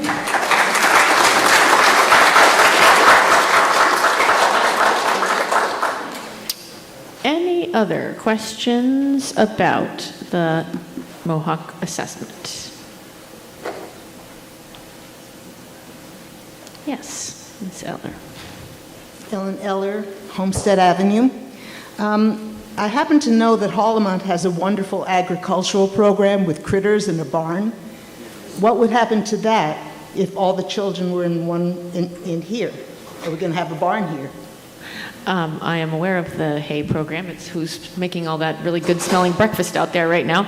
I don't think that we're ready to answer that question, correct? Right, it's not really, certainly not a budget question, but one of the things that we would hope to do is bring a number of the programs that are very special to our elementary schools to all of our kids, including the hay program would be certainly one that we're looking at. The Mexican exchange program, there's a bunch of things that we do separately now that we need to do together. Thank you. Thank you. Anyone? Okay. I'm guessing from the clapping, we're ready to vote. Okay. So all those in favor of Article 6, the Mohawk Trail Regional School District Assessment, raise your cards. Okay.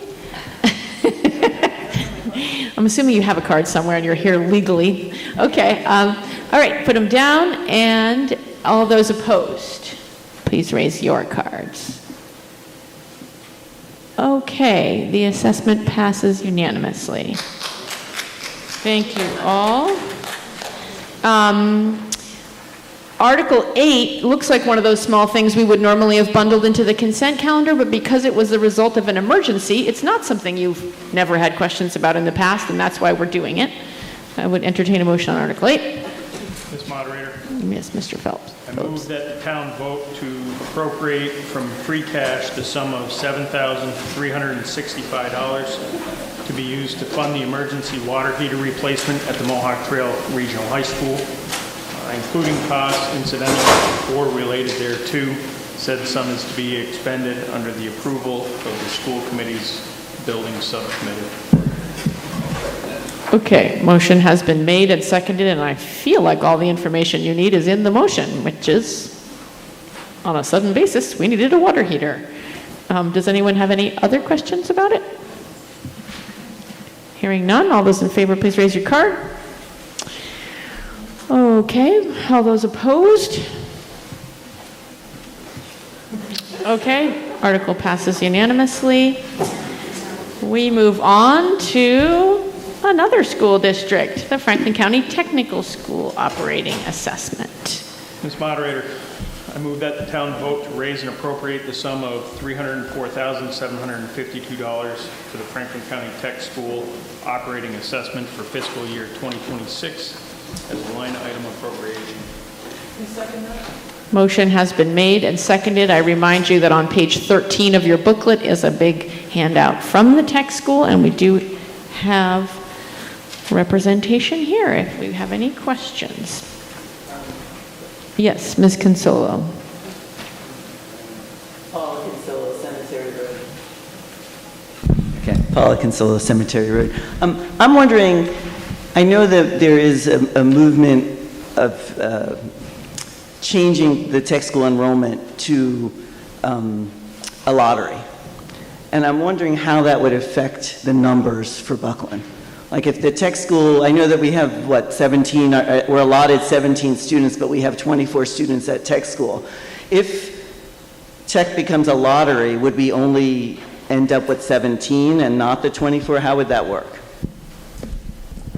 Okay, I'm going to allow that only insofar as it applies to our assessment, please. Otherwise, it's something to bring to our brand spanking new representative from Buckland to that committee. Well, the state hasn't exactly voted on the lottery just yet. They do have a vote towards the end of May, whether or not they will move forward with a statewide lottery for vocational technical schools. Mr. Martin, will you just tell people who you are? Yes, Sorry, I'm Rick Martin. I'm the school superintendent, Franklin County Technical School. Yeah, I think that's a little bit better. I'm sorry. So they haven't voted on that yet, and it is anticipated they will probably move forward with it, and then it will get to an allotment per quota. So in the first round of the admission cycle, everyone's quota that applied would be full. So if 20 kids applied to Buckland and there were 17 or 18 openings, the first 17 that were picked would get in. However, if a town like Deerfield, which traditionally has 65 openings and traditionally only fills 30 slots, according to our regional agreement, we can take the excess and then get those other students from those towns that were over their particular quota. So we're just kind of... So likely to have no major financial difference. No major financial change. Okay. The only thing that the lottery is going to impact would be the tradition of relatives going to the school. You can't guarantee that anymore, things like that. Yeah. Well, sounds equitable. Okay, thank you. Are there any other questions for Mr. Martin? Okay. Hearing none, all those in favor of the Franklin County Technical School operating assessment, please raise your card. Okay, and all those opposed? Okay, the article passes unanimously. And we will move on. Remember that we did the capital assessment in our consent article. So we're now moving on to a few articles about the wastewater treatment facility. As a reminder, our town's budget is the financial home for the entire facility, but it serves people on both sides of the river, and the other side of the river pays their fair share. We split the costs. So even these numbers don't apply only to Buckland, is my point. Okay, Article 11. Ms. Moderator? Yes, sir. I move that the town vote to appropriate the sum of $417,315 to fund the operation and maintenance of the Chevron Falls wastewater treatment facility for fiscal year 2026, an enterprise fund for which a sum of money will be raised from the anticipated receipts from the Buckland user assessment as a line item appropriation, and for which a sum of money will be raised from the anticipated receipts from the town of Shelburne pursuant to the operation agreement. Thank you. Is there a second from the select board? Oh, you are. Okay. All right. Thank you, Mr. Wells. Okay. Motion's been made and seconded. Any wastewater treatment facility questions? No?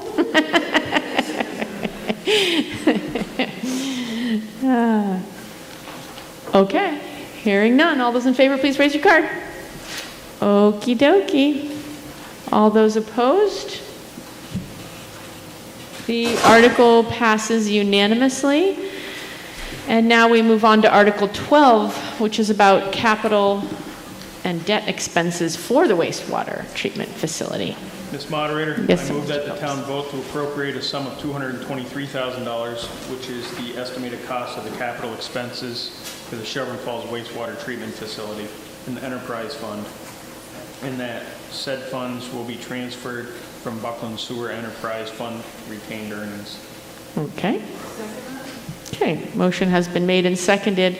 Are there any questions about the capital projects, truck replacement, clarifier, Conway tip niche, whatever that is, and the camera. Niche is a engineering firm. Ah, thank you. Okay. All right. Hearing none, seeing none, all those in favor of these expenses for the wastewater treatment facility, raise your card. Okay, you can put it down. All those opposed? Okay, article passes unanimously. We already did the special line items in our consent article.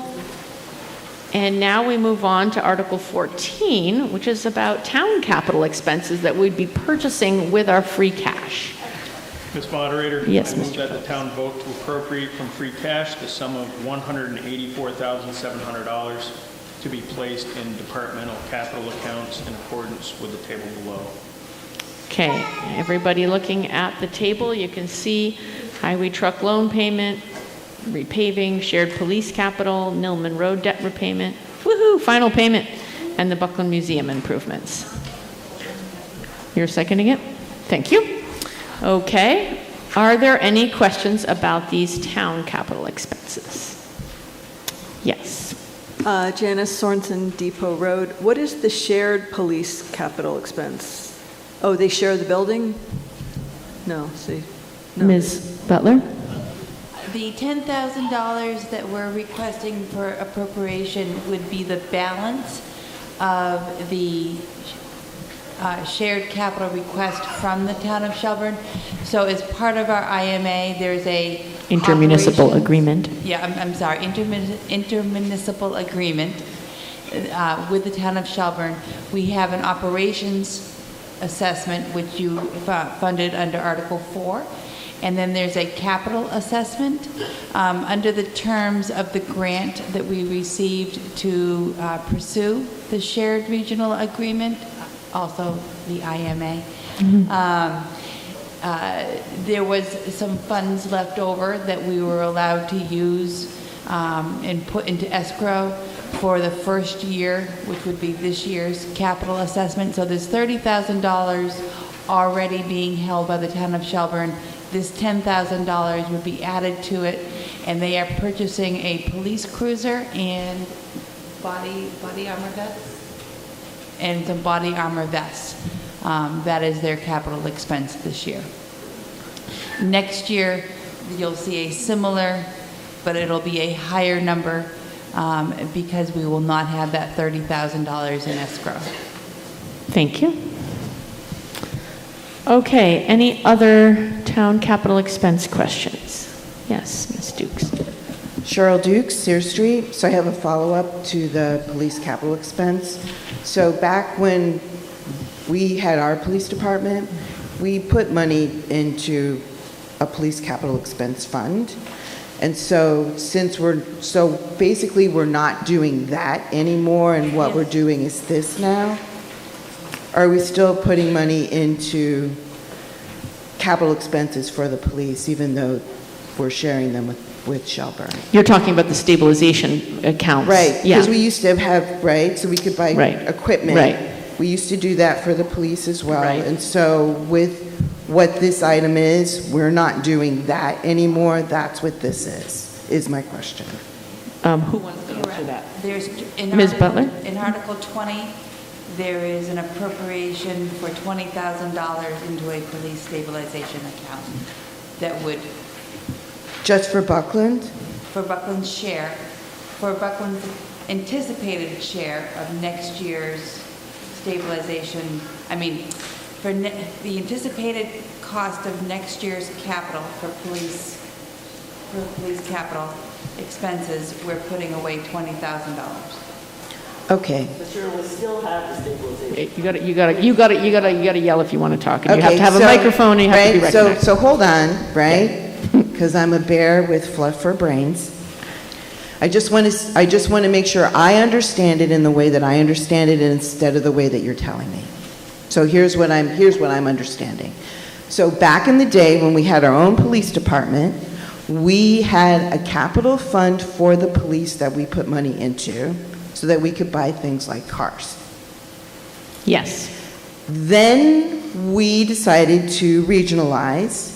And so my question is, and I think my question is, are we still putting money from Buckland into a Buckland Police Capitalization Fund to buy things like cars? And then when it comes time to participate and contribute our share to the regional, we're taking that money and saying, here's Shelburne, here's our part of this.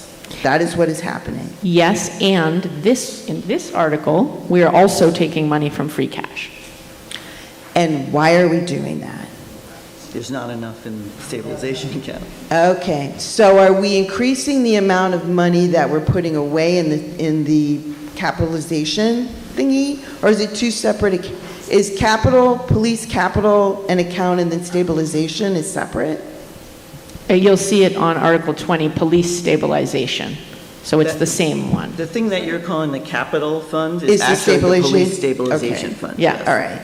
And so what I'm hearing from you is that we are putting money into it such that this is what we anticipate to be charged next year, so that we will already have it socked away. Well, we don't know what the 50%.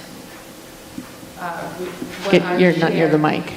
We don't know what our share of the capital expense request will be. However, we are using the number from this year, which was $40,000, of which we had $30,000 already put away. We're appropriating the additional $10,000 from free cash because we don't have it in stabilization. And then we're asking this body to appropriate $20,000 also from free cash in Article 20 to put away for next year, with the idea that next year we'd be raising another 20 to meet that appropriation. So I don't know what the now you can be saying capitalization. I don't know what the request will be next year, but we are trying to stay ahead of it. Okay. Somebody over here wanting to be recognized. Yes, Mr. Yeah, in our advisory committee meetings, we haven't had any conversations about capital next year. So that's a conversation still to happen. But what we're proposing here today is to put away $20,000 toward future capital costs, because that's part of the regional agreement that we have with the town of Shelburne. Okay, thank you. Thank Can you, I Mr. ask? Dean. Can I ask a follow-up? Because Yes, you get two questions. okay, Yes. so this is my second question. My question is, because as a former finance committee member and also as a former select man, we were very good about socking money away and having a plan for capital purchases in the future. Yay for us. My question is Shelburne operating in the same way that we did? Because it seems to me we shouldn't have to guess what the assessment or whatever is going to be. We should already know. And I understand that we're working all of this out. My question is, we had a system that worked for us very well. I'm wondering, is Shelburne operating in the way that we have in the past? And if they're not, why aren't we in the lead on that? Thank you. Does anyone here feel competent to speak to the way that Shelburne is doing their finances? No, Okay. I have no Point idea taken, how they operate though. their budget. Yeah, point taken. Any other questions about the town capital expenses that were listed here? Well, Mr. Gang. Hi, Jeff Gang, Upper Street. So for each of the line items here, how does this compare to what it has been in the past? I'm sorry, I was flipping through and maybe it's in here, but I couldn't Where in find the it. book can we find that? Capital expenses last year to this year? Anyone? I'm not going to be able to point to it in the book, but it is a very similar list of items. Every year we try to put money into repaving. That number fluctuates between $50,000 and $75,000 depending upon how much free cash we have to spend. And the other number that is very consistent is the $10,000 for the Buckland Museum building. They have an ongoing campaign to remove old wiring and other structural hazards. And then the highway truck loan payment, we have fallen into the practice, which is sometimes a little bit scary, but of leasing our vehicles. So that is also a consistent number. The item that is new to this year is the Noman Road debt repayment. That is, we're taking that from free cash because we wanted to remove it from operations to free up a little bit of the room in our general budget.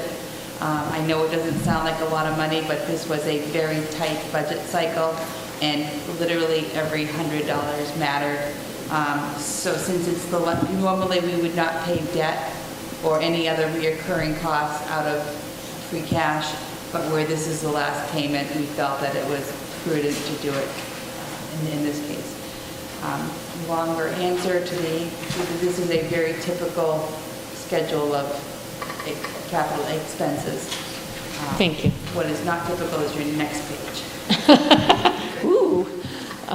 Okay. Are there any other questions about this Article 14? Okay, seeing none, all those in favor, please raise your card. Okay. We can put it down. All those opposed? Okay, the article passes unanimously. We will move on to Article 15, which is town capital expenses purchased with housing rehab funds. Ms. Moderator. Mr. Phillips. I move that the town vote to appropriate from funds held in the housing rehabilitation reimbursement special revenue account the sum of $75,000 to be placed in departmental capital accounts in accordance with the table below. The motion has been made and seconded. We don't typically have this article, so would someone like to explain what we're up to here? But close to the mic, pull it near you a little. There's a special revenue line which is outside of your operational budget that has been accruing funds for quite some time. These funds come from the Franklin County Regional Housing Authority, who manages and has managed in the past any housing rehabilitation grant money that we receive. There's a program ongoing now, but these funds would have come from grants that were distributed to Buckland residents years ago. The terms of that agreement is that once the property changes ownership, a certain portion of that grant is returned back to the town of Buckland. And again, those funds have been accruing for some time. I've consulted with town council and learned that it's considered money that is at the discretion of this body, and that it is you can use it for funds that would normally be eligible under the Community Development Block Grant Program, which it was the originator of those housing rehab grants. So we have identified these two projects which would meet that criteria. Earlier this evening, what day is it? Earlier this morning, I mentioned that we had some structural issues in our town hall and that we hired an engineer, an architect to come and take a look at what's happening. The $50,000 here are to complete those repairs under the direction of your facilities director. And then the LED lighting is to put lights and at the new salt shed at the 2 Sears Street Extension property, and then to replace the lighting in the old Mayu building, which the highway department has repurposed for storage. It's just challenging for them to use it in the evening when, or really anytime because it's a very dark building, because all the fluorescents have burnt out, and it's cheaper to replace those lights with LEDs than to buy and store fluorescent bulbs. Thank you. Thank you. And these are two projects that we would not have been able to do under our regular capital program because we didn't have enough money in our free cash, but they are really important projects, and I'm hoping that you'll support the use of this revenue source. And it will leave approximately $120,000 left in that account should other projects come up that also meet that same criteria. Thank you. And there is an active Buckland housing rehabilitation program right now, in case anyone's wondering, through the Housing Authority. Okay. I don't see anyone at either mic to ask any question. Oh, I spoke too soon. Yes, Ms. Donlin. Andrea Donlin, 49 Upper Street. I appreciate the need to come up with sources of cash for things,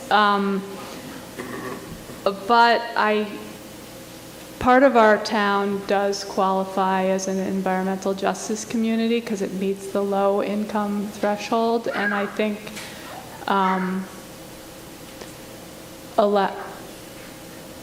using this money to help people stay housed and keep their houses up to code would have benefits for the town because of tax assessments and things like that. And if there's money available and residents aren't aware of it and so it's not being used, I would prefer to see that information distributed better and used to keep people housed. So personally, I understand about the town hall structure repairs, but the LED lighting, I'm not supportive of that.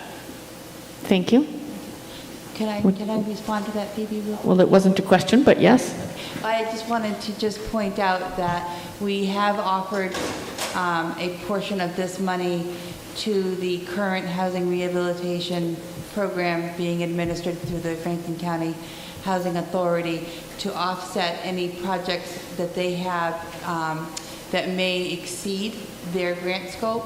So those monies are available for housing projects, and there is still a balance that would be available should a new housing project be presented that we could use these funds to help fund. By all means, that is a priority, and I know it's a need. Thank you. So we're cognizant of that. Thank you. Any other questions about the Housing Rehab Fund expenditures? Okay. Seeing none, all those in favor, please raise your card.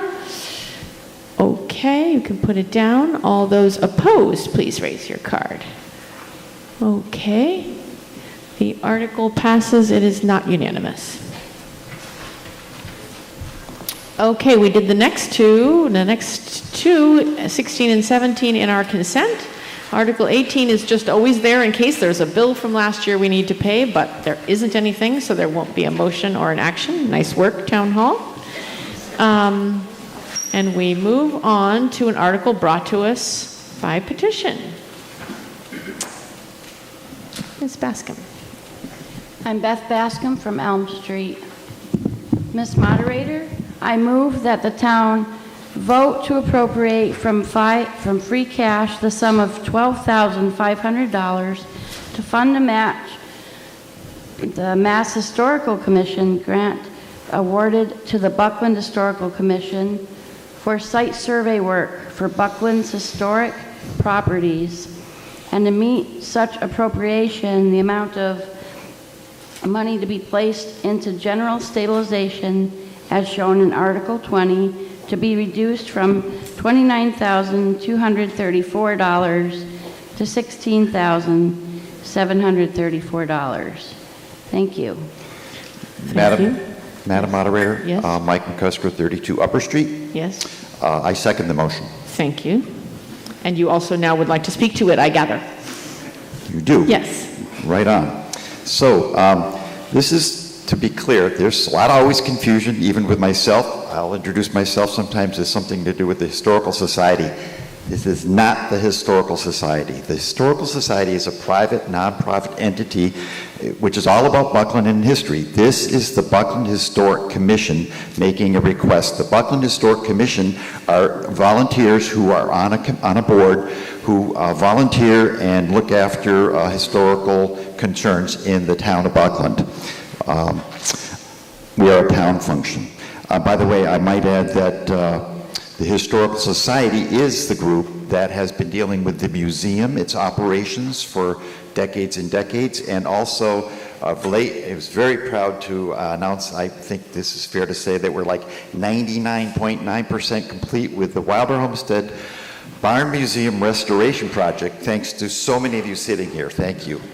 So that's just about done. But this is not the Buckland Historical Society. This is the Buckland Historic Commission. And Beth was kind enough to read about that already, what we're asking for. The Buckland Historic Commission has been offered $12,500 as a grant. And they don't just offer you the grant. They don't just say, hey, here's some money. We applied for it, and it was a lot of volunteer effort and energy, particularly put in by David Perella, to pursue that. We were awarded the $12,500 grant.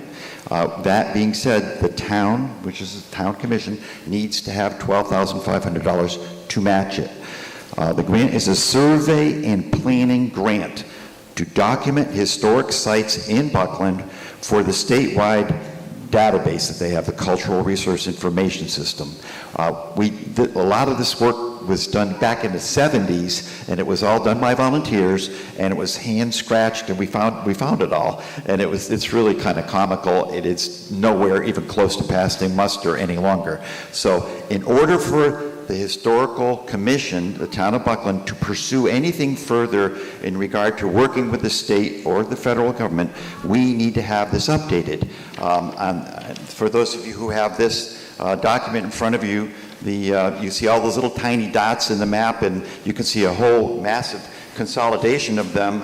They're little red dots around the village of Shelburne Falls. That's to acknowledge that the village of Shelburne Falls, including Buckland and Shelburne sides, has an historic district already. So many of the buildings have been already identified, but not to the standards that we need to continue going forward. So they would include things like, whether in Buckland Center, the Mary Lyon Church, the Buckland Public Hall, cemeteries, any old building that's like prior to like 1950 is thought of as being, and I'm making that up because I don't know for a fact, but that these buildings are identified as being historic, in historic value. I'm almost done. The work to record these sites was performed by I said it already. Okay, I'm flipping through here. So we just basically need to update the database. More recent work, by the way, and you can look at this presentation here, recent work has been done under the guise of work with the Historic Commission to what I feel is like the massive big step forward to preserve the old mill that's at the bottom of Cross Street. We're very, very excited about that. The ownership is now in Zach Livingston owns it, and he has intentions of restoring it to at least look like it looks on the outside. What he does on the inside is up to Zach, and we're very excited because we know that Zach is a very capable person of making projects happen, such as the Floodwater Brewery, where we play cribbage on Thursdays. Okay, now. So I'm winding it up. Back to the subject. Winding it up. So we would appreciate, come play cribbage. We appreciate your support to, I don't know if the word is appropriate or allocate. Well, just approve this article. Approve this article. That's very much easier to be said. Yeah. So it amounts to, people will wonder, it's a windshield survey kind of thing. Nobody's going to come in your door or anything like that. They're going to drive by, probably park up front for a minute, take a picture, and most of this, 90% of the work will be done on the internet and in a library kind of thing. We would select an architectural historian through a bidding process. We will hold public meetings to identify priorities and for recording existing sites or new sites. We will conduct field research with volunteers and ultimately present a final report to the Mass Historic Commission as part of Buckland's celebration of the 250th anniversary of our nation's birth. In closing, I hope that you will support this appropriation. Madam Moderator, our town is beautiful and it has significant historical buildings and facilities, and we need to protect them. Most of us really like being here because of the way it is. And this is honoring and recognizing how we are and what we are and trying to maintain as we go forward. I think it would be a wise use of stabilizing that investment which you have all made with your homes and such for our town, and protects our rural way of life. Please vote yes on this appropriation. Thank you, Mr. McCusker. Would anyone like to speak up? Okay, wait, we're going to go back and forth. Yes, Ms. Dukes? Cheryl Dukes, Deer Street. So my question is, because now I'm confused, with this site survey, it's for publicly owned buildings like the town hall, or is it for all the buildings in the town, the municipality of Buckland? Because Shelburne Falls is not a town. Can you answer, Ms. Bascom? Can you give her access to the microphone? Okay. So to answer her question, it is for any building that is deemed to be of historic significance. It can be a home, it can be a bank, it can be a church, it can be a graveyard, any structure or anything that is of historic significance, and we have to go by certain rules about what is historically significant, but But it's all in Buckland. It's all in Buckland. Okay, thank you. Yep. Yes? Oh, okay, we'll wait, we'll go back and forth. Go ahead. Oh, Michael Hoberman, Depot Road. I just want to speak very strongly in favor of this. To be honest, I only heard about this proposal last night. But I want to make just a couple brief points, first of which is that it may, ostensibly we think of history as really about the past, but history is very much about the future, in the sense that a project like this will enable and empower people in the future, including people obviously from this town, but all over the country and all over the world, to know more about the history of this town and this country. And we live in a climate right now where history is being gutted as a pursuit, as an important pursuit for the furtherance of humanity. I'm a board member of the research committee at the Massachusetts Historical Society in Boston, and I heard the devastating news a few weeks ago that several scholars from around the country who were offered grants to study Massachusetts history had those grants revoked after they had already been offered those grants. History is under attack in this country right now, and this is a great opportunity. We have $12,500 offered to us. If we say no to that, we won't have another chance to do this again, I don't think. So I just hope that people will support this article. Thank you. Thank you, Mr. Hoberman. Okay, we would like to move rather rapidly through this. We have a lot still to do. Yes, Ms. Dukes. So my follow-up question is, who determines the criteria of historical significance? And my question is actually rather significant because it is not everybody's history who gets to be deemed historically significant in this country. Thank you. Thank you. Are we operating? Can someone answer from the Historic Commission whether this is how are the properties identified? I'm not sure. The first part of the question, which was the first part? Well, how are the you? Criteria. Yeah, okay. What are the criteria? So there's no big judgment made on anything at this point. This is just going to be a listing and an update listing that will be on connected to our own website and the state's website. There's no massive determinations, eliminations. So is there room, for instance, for something that may be gone, but was of great importance to people who are not here? Or Yes. Yes, there is. Sites. Indigenous Okay. peoples and that kind of thing. We're very motivated that way. I'm not, be honest with you, I'm not a professional, and I don't understand. That's why we hire an architectural historian who knows more of these things. You got to come down here. You can't yell from the stands, please. We'd be happy to hear from you, though. Okay, thank you. Yes. Janice Fluriel, Monroe Avenue. So as a professional folklorist who's done a lot with stories of people living on the land, I'm a fiddler on the roof. I think this is an awesome project. I also know that I'm a Buckland taxpayer and we don't have a lot of money. First of all, I want to say I agree very much with what Ms. Dukes was saying in that if we look only at the built environment, we are automatically leaving out perhaps people of color who lived here, whose houses haven't survived, definitely indigenous sites. So if we were to do this, I would want to see those things included. But my question is, since we are very strapped taxpayers right now, would the grant allow for meeting the local contribution through donations, which I personally would be happy to make one, rather than asking the taxpayers as a whole to do it when we're so strapped? Thank you. Thank you. Is this necessarily municipal funds that is required for a match? I don't think so, but we're here to ask the town to do that. We want the town to contribute this right now. Yeah. Thank you. Yes, sir. Oh, Beth, are you asking a question? So I'm making a statement. According to Boston, where the grant came from, it's got to be a local match from the town of Buckland. Oh, thank you. Okay. By the way, one other point that David Perella just mentioned to me about what is considered, anything prior to 1930 apparently is considered a historic structure. Okay, thank you. We're going to take two more comments and then we're going to vote. Yes, sir. Ted Alpert, Goodnow Road, Buckland. My question is, can a private owner opt out of this survey? Okay, who can answer that?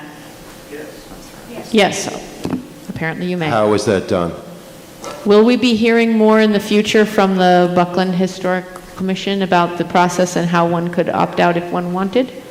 There will be public hearings, plenty, and as the project gets underway, yeah. And there'll be notifications on the town website? Yes, this is a town project, so there will be that. Yes, and we have minutes. We have meetings and our minutes are posted and we'll post them, and if there's meetings that are going to be announced, we'll more than just post them. You'll read about it too. We'll make sure that everybody hears about it. Good. Okay, thank By the you. way, I was open to one more comment. I'm going to make one last comment. It was just suggested that if anybody would like to make a contribution to the project, I think they can do that through the town. If there's such a way to do that, I don't know. Okay, all right, so much for my one more comment. Yes, Ms. Consolo? So I have a question.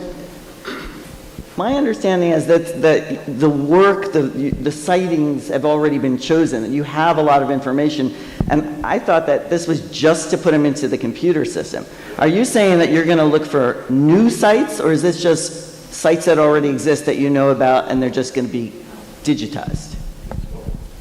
Okay, apparently it's both. All right. The best answer that I can give you there is that I don't know, but we're very pleased to know that so many sites have already been noted, have already been recognized, and it's not anything close. It's largely what you say, bringing all those little tidbits of information, bringing it all together. Probably there'll be some addition somewhere along the way. I wouldn't say there wasn't. Okay. Maybe somebody overlooked the graveyard up in the middle of Hog Hollow or something, you know? Okay, I'm wondering whether Mr. Hoberman and Mr. McMillan, are you here to add something to this debate? Okay. Yeah, I mean, Okay, he gets to speak first because you already spoke. Okay.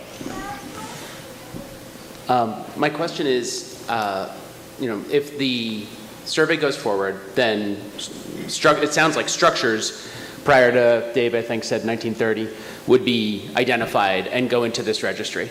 And that would, it sounds like, present opportunities for them to be amplified in terms of the historic nature of the town if efforts are made to do that, or through just being in the registry on their own. But what other concrete benefits are there to having this done? Like what is this, besides having a database that maybe nobody looks at? Like, I don't know. Like, what comes out of this is my question. Does anybody from the Historic Commission want to answer that succinctly? That we have conjecture that once this is done and we're up to speed, then we can pursue other projects and possibilities if we wish, such as, and we're not proposing this right now, but if the town wanted to have another historic district besides the part that's in Shelburne Falls, we can't apply for such a possibility. And then, but you know what, I just want to say in closing, for me, that I'm so proud that we have an historic district and that we are taking good care of things. And this is more of the same kind of thing. Thank you. Okay, I would like us, okay. I mean, does any, it feels to me like we've spent a fair amount of time. We've kicked the tires on this. I don't, unless somebody feels like they have something that is radically new that we don't understand about this $12,000, I'd really like us to vote because we have some zoning stuff to do and some other stuff. Mr. Gang, you have something Jeff radically Gang, new. Upper Street. The Select Board and Finance Committee recommended against this. Can you say why? What the impact on the stabilization fund? Okay, that is new. I'll grant you that. Would anybody here from the Select Board or the Finance Committee like to answer why you voted no, not to endorse this? Well, it's pretty much as we stated in here. This is a very worthy project. The timing is terrible from our financial standpoint. We're very tight. And we think the money would be best served put into stabilization given the uncertainty of the fiscal forecasts and the reality of today. And the other thing, the big part of it was if you could use private funds. Now, it sounds conflicting of whether or not you can use private funds, but that wasn't clear, and if you can use private funds, it seemed like prudent to do so. Okay, so I think we have had that clarified from Ms. Bascom that it must be municipal funds. Yes, Ms. Butler? But that would not prohibit the town from setting up a special fund to accept donations, and then True. the match could be made. True, private funds can come to the town and become municipal funds. Okay, folks, how about we vote? Mr. Hoberman, are you going to say something new? I think it's new. Okay. I mean, because Ms. Duke's point is really well taken. I think that's a really important point.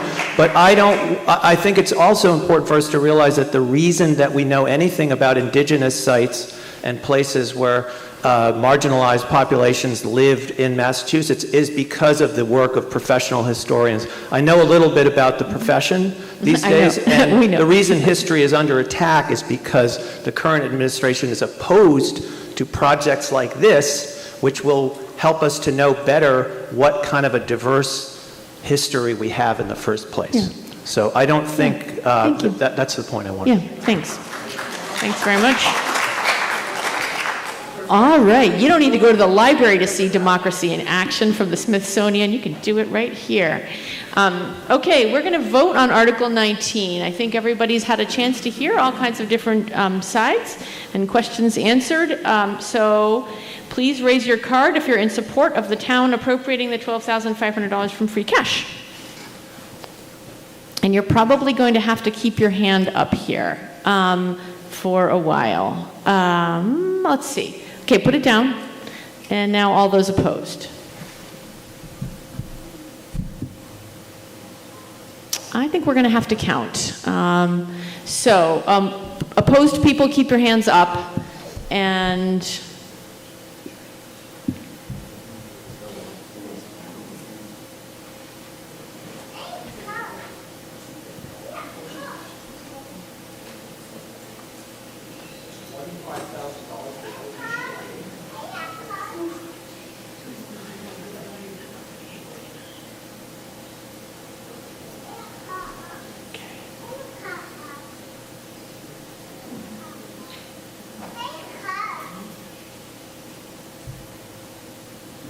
okay, put your hands down. Now, in favor, please raise your cards. Okay.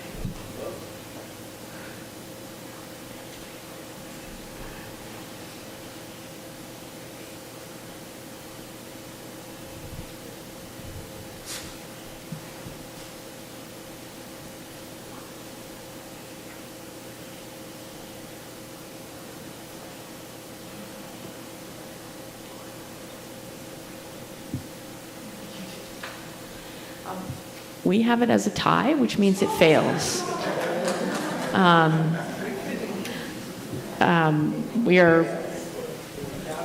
We can count it one more time, absolutely. Yes. Excuse me, please, people, get to the microphone, all right? It's a long day, we still have some zoning stuff to do. My question is, if you vote now to appropriate it from free cash, does that preclude the use of funds such as Heather just mentioned, using that for that purpose? Yes, but what? No, it does not. There would be a different motion for Article 20. We would be reducing, in your books, the amount of money that we're putting into generalization, Cheryl, you got me with the izations. We would be reducing the stabilization appropriation by the $12,500. As written in the motion, the $29,000. No, the question, that wasn't the question. The question was, can people donate to the town after the fact here and still have the town give the match and it be defrayed by? Does the money have to come out of free cash if we vote this? Or can it come out of a fund such as you?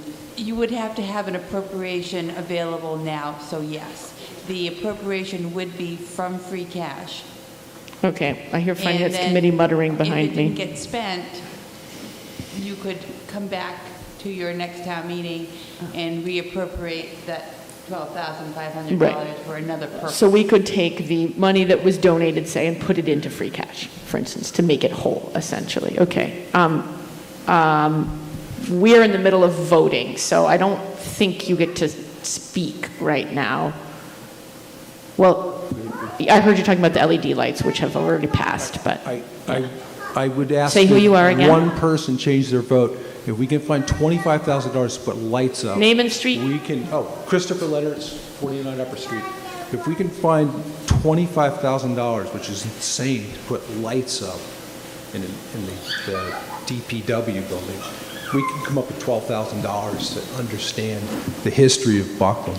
Okay, we're going to vote again, and this time you're going to hold your hands up longer, and we're going to walk around and count. Okay, all those in favor, raise your hand.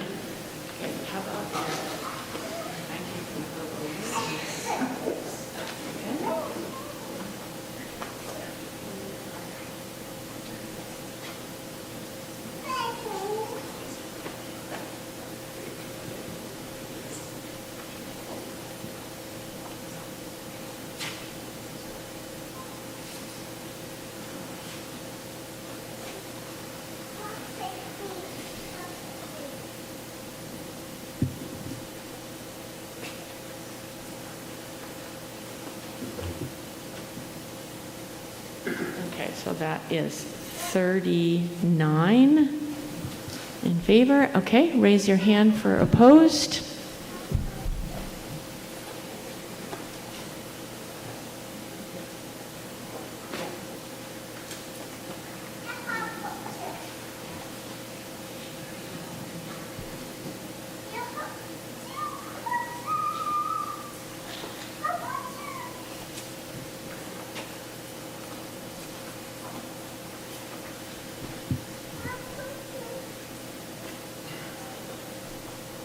And 34 opposed, so the article passes. Okay, goodness. So we're moving on to Article 20, putting money from free cash into town stabilization funds. Somebody move that with the newly amended number, please. I will entertain a motion to appropriate 1,734. 100,734.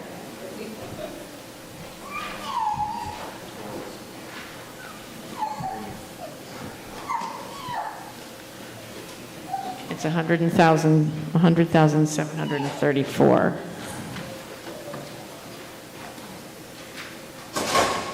Anybody else over here want to make it?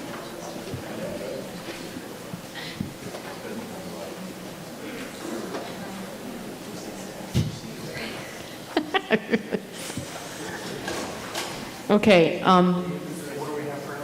I have 100,734. Is that what you guys have up here? Yeah, 100734. So somebody could make that motion?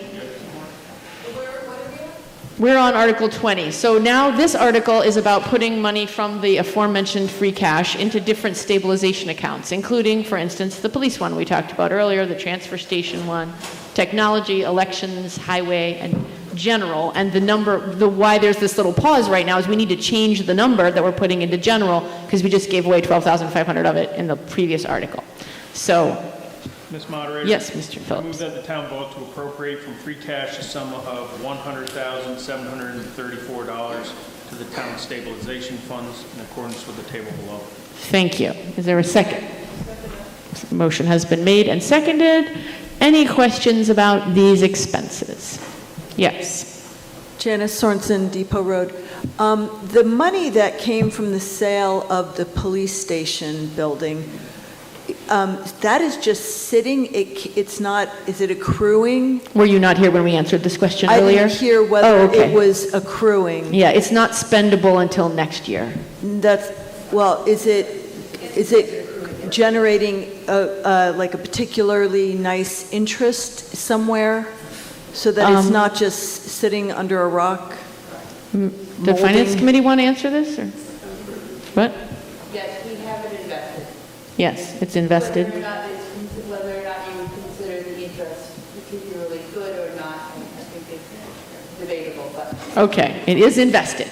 Okay. I'll follow up and say, I have heard that you can approach a bank and say, can you do better for us? And I'm wondering if you might consider doing that. Thank you. Our treasurer collector undertakes that process very regularly, and she has very much improved our investment strategy since her tenure 3 years ago. Thank you. Okay.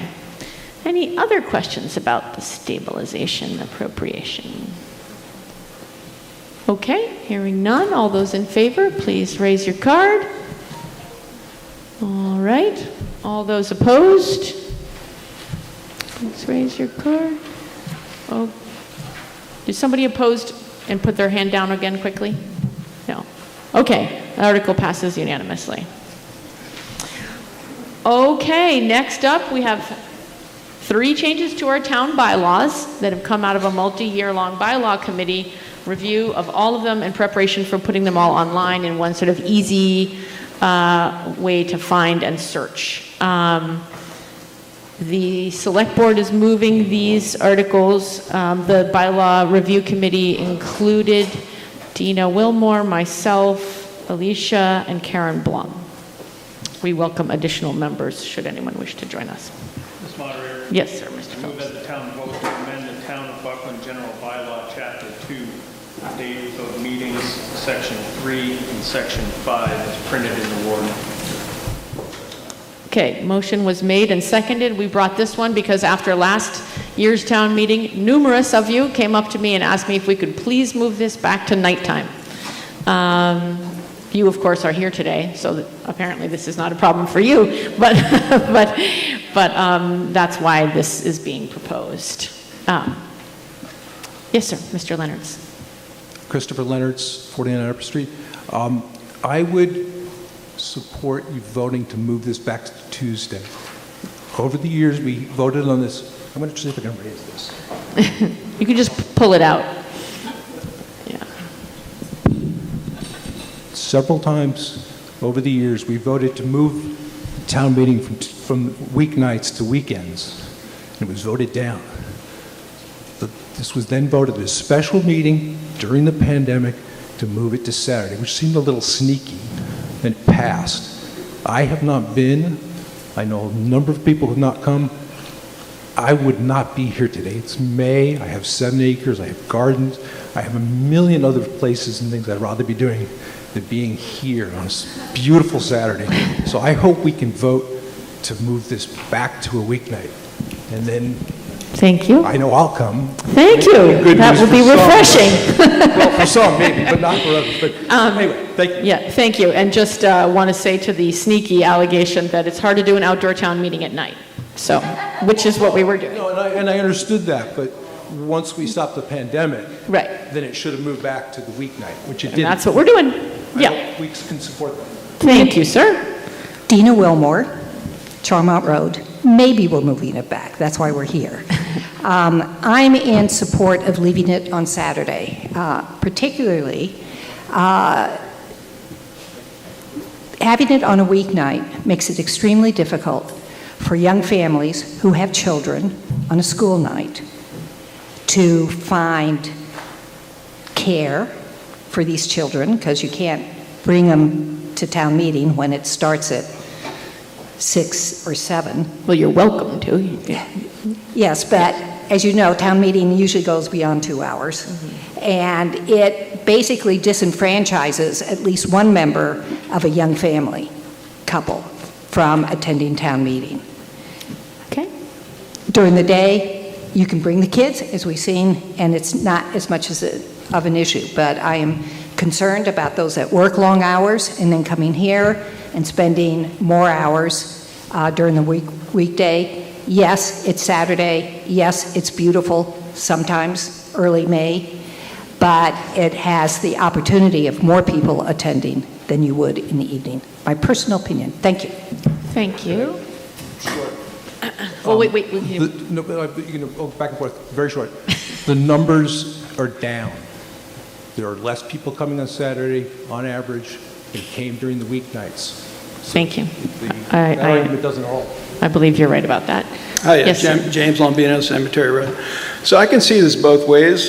Works better for some people Tuesdays, some people Saturdays, but I know we take attendance at every meeting. We know exactly how many have come, and I believe we had meetings in the evenings at some point. So what does the historical information tell us as far as which are better attended? Because that's ultimately the goal we're going for, right? Okay, the town clerk says she didn't bring the numbers, but it's higher in the evenings? Yeah, It's higher in the evenings. yeah. I think we generally had around 110, 108 people here in the, So and we is have it- about 80 something. It's down about 15 people, 15 to 20 people Okay, on okay. average. Okay. So thank it's you. just, it's Have a seat, marginally Mr. better Leonards. by a small percentage in the evenings, or is it significantly Well, 15 to better? 20 people, Oh, right? Which okay, is significantly more. a Okay. fifth. All right, thank you. Anyone else here? Ms. Conlon? Hi, Kate Conlon, House Road. The town of Deerfield this year instituted childcare at their town meeting.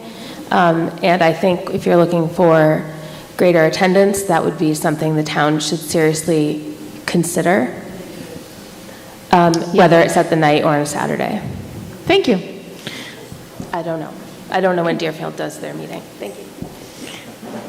Okay. All right, folks, you have an opportunity now to make a decision about when and when we meet next year. So all those in favor of moving town meeting to the first Tuesday in May, raise your card.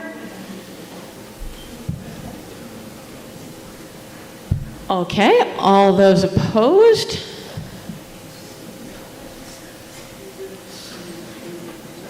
Okay, the article passes. It is not unanimous. We will look into the child care thing. We tried it about 20 years ago and nobody came, but we can try again. Okay, Article 22 is making an amendment to our general bylaw about single-use plastics. You don't have that one? Okay, here you go.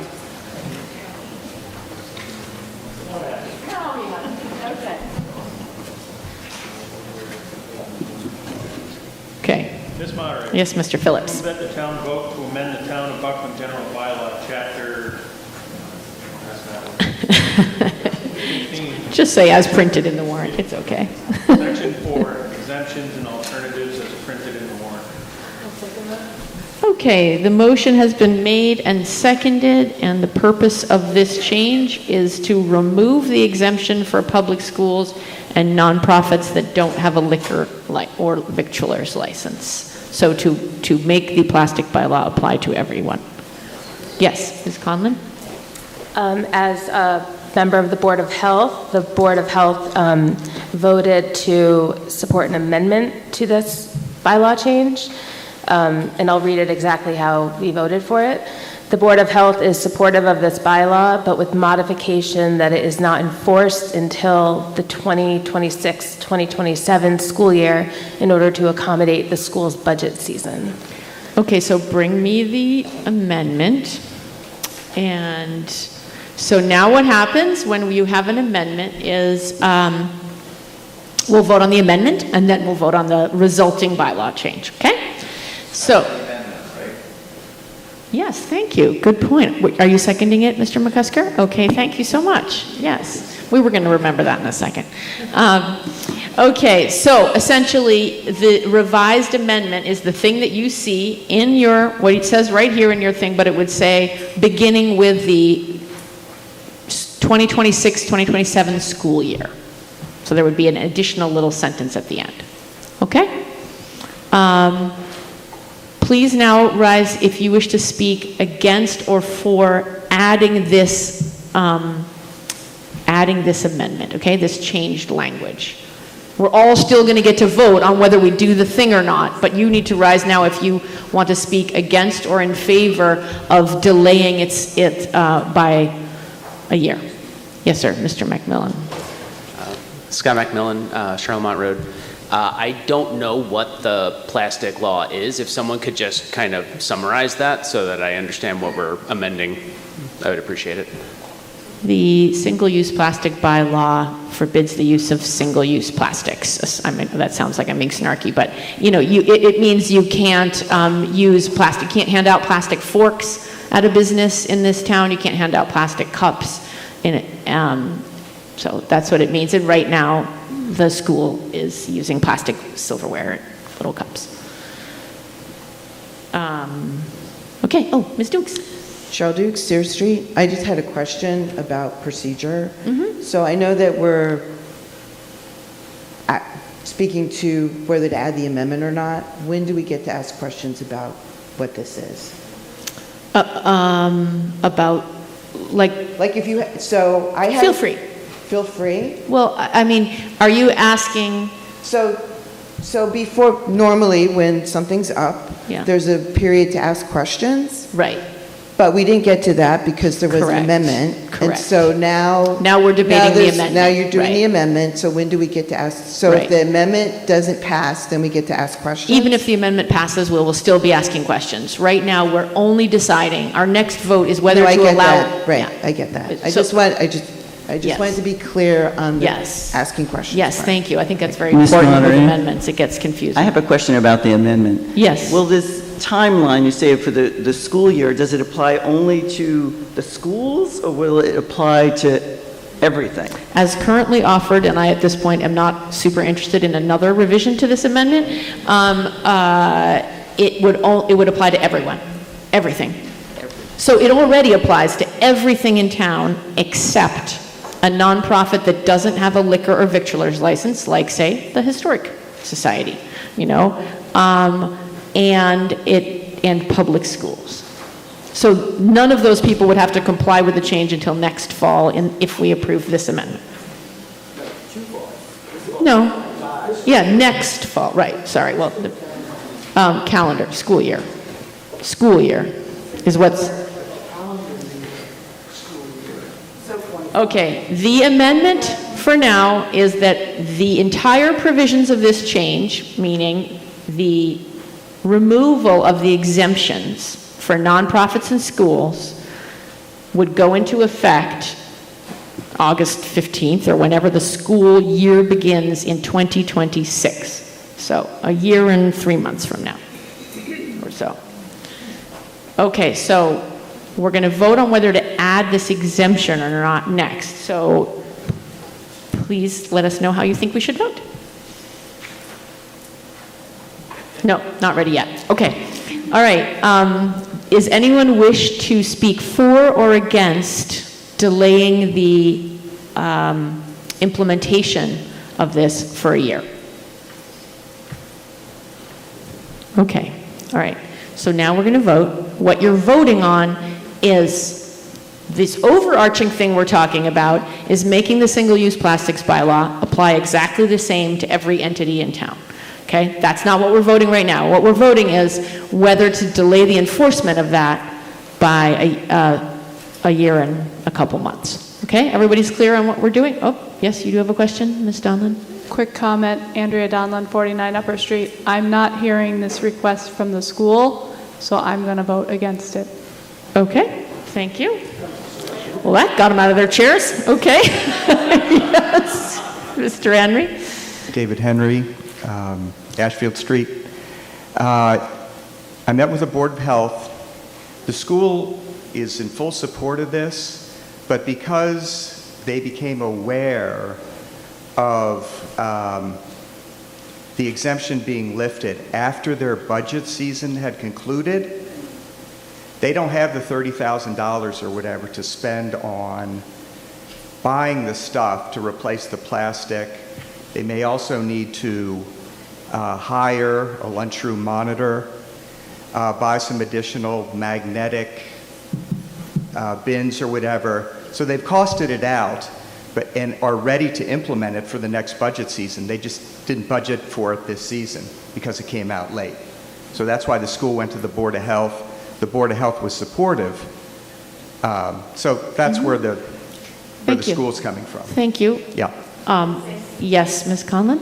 The reason why the Board of Health is introducing this is because we are the enforcing agent for this bylaw, and when we learned that it would impact the school, we invited the school to one of our meetings to discuss and to learn how we could best work together, because we're all in support of the bylaw, but we want to make sure we're cooperating with each other. Thank you. Would anyone over here like to speak to whether there are other funds available to the town, to the school to do that? Do this work? Looks like you would, Mr. Phillips. No?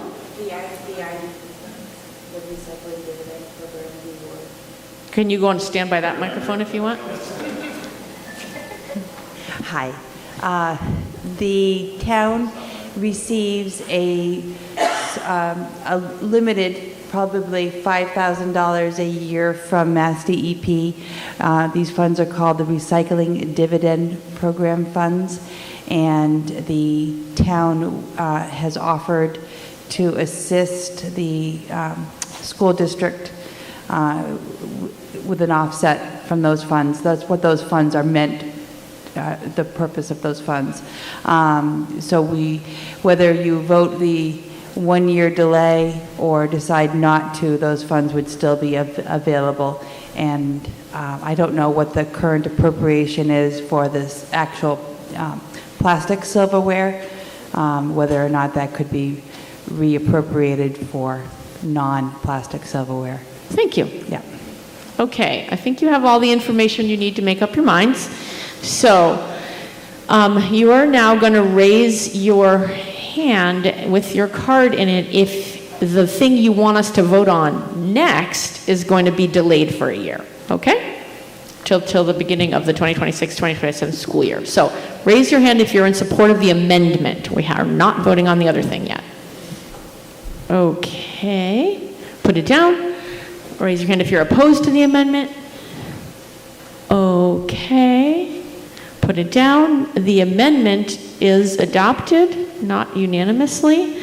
We will now see if there are any comments overall on changing the exemptions, removing the exemptions of our single-use plastics bylaw in Buckland. Yes, Ms. Dukes.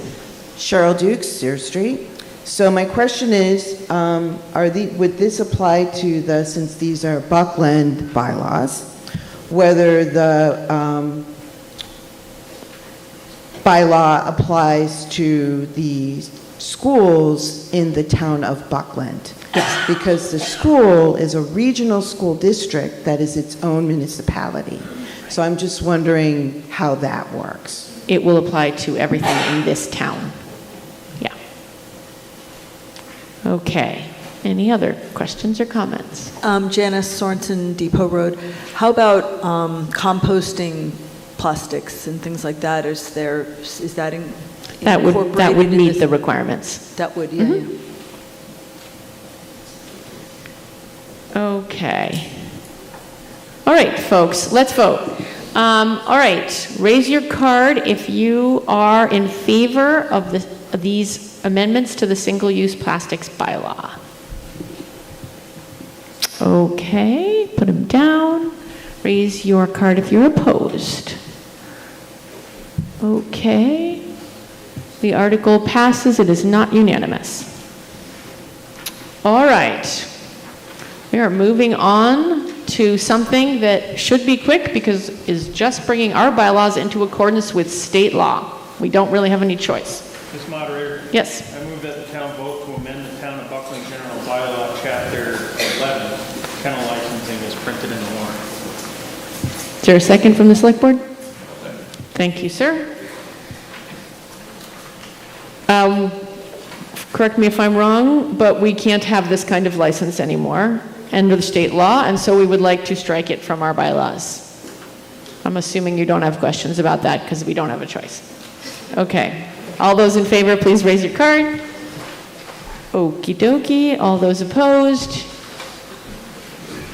Okay. Duly noted. It's not unanimous. Okay. Our friends from the Finance Committee are not leaving. They're not starting a stampede. They're just moving so the planning board can come up here. And as we often do, we have our planning board here to explain a proposed update to our zoning bylaws. These are the rules that govern what can happen in our town. Where can there be an ice cream store? Where can there be a short-term rental? These are all kinds of things that the zoning covers. These votes are both going to require a 2/3 majority, which means we will count unless it's unanimous, of course.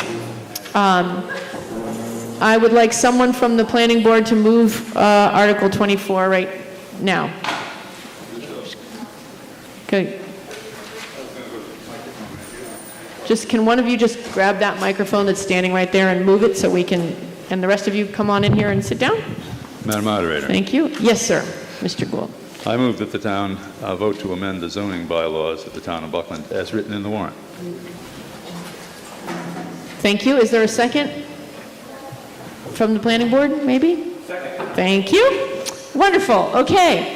We have the first of these, the one we're talking about now, addresses accessory dwelling units. And who would like to tell us briefly what we're about? Madam Moderator, the planning board. Your name and street, sir? I'm John Gould, co-chair of the planning board, 46 North Street. The planning board is not proposing any new bylaws at this time. What we offer for your approval are changes to the language of existing bylaws. The reasons for this are, in the case of the mobile homes article, which is the next one, to remove an obsolete term to clarify things and avoid confusion. In the case of the accessory dwelling unit language, the state recently made changes in the law governing these units, and the Buckland Planning Board is removing existing language in our bylaws where it either repeats or is superseded by the state language, and adopting the actual language of the state law. It never hurts to simplify language and avoid conflicting texts in our bylaws, but this is also a legally necessary step.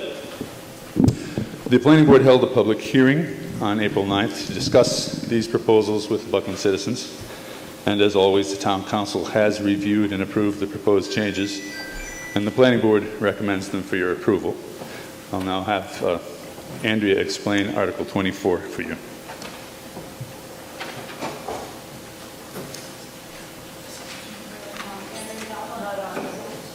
You gotta turn it on. Is this on now? Yes. Andrea Donlin, 49 Upper Street, member of the Planning Board. So we're here today to update the ADU bylaw. ADUs are accessory dwelling units, and just to recap, these are also called granny flats or in-law apartments. They are dwelling units that are accessory to a dwelling unit, and the state passed the the governor signed the Affordable Homes Act in August of last year, and this made a change to the state zoning law that allows ADUs, one ADU to be allowed by right through every town in the state. So that went into effect February 2nd this year, and so that law is now superseding our zoning bylaws.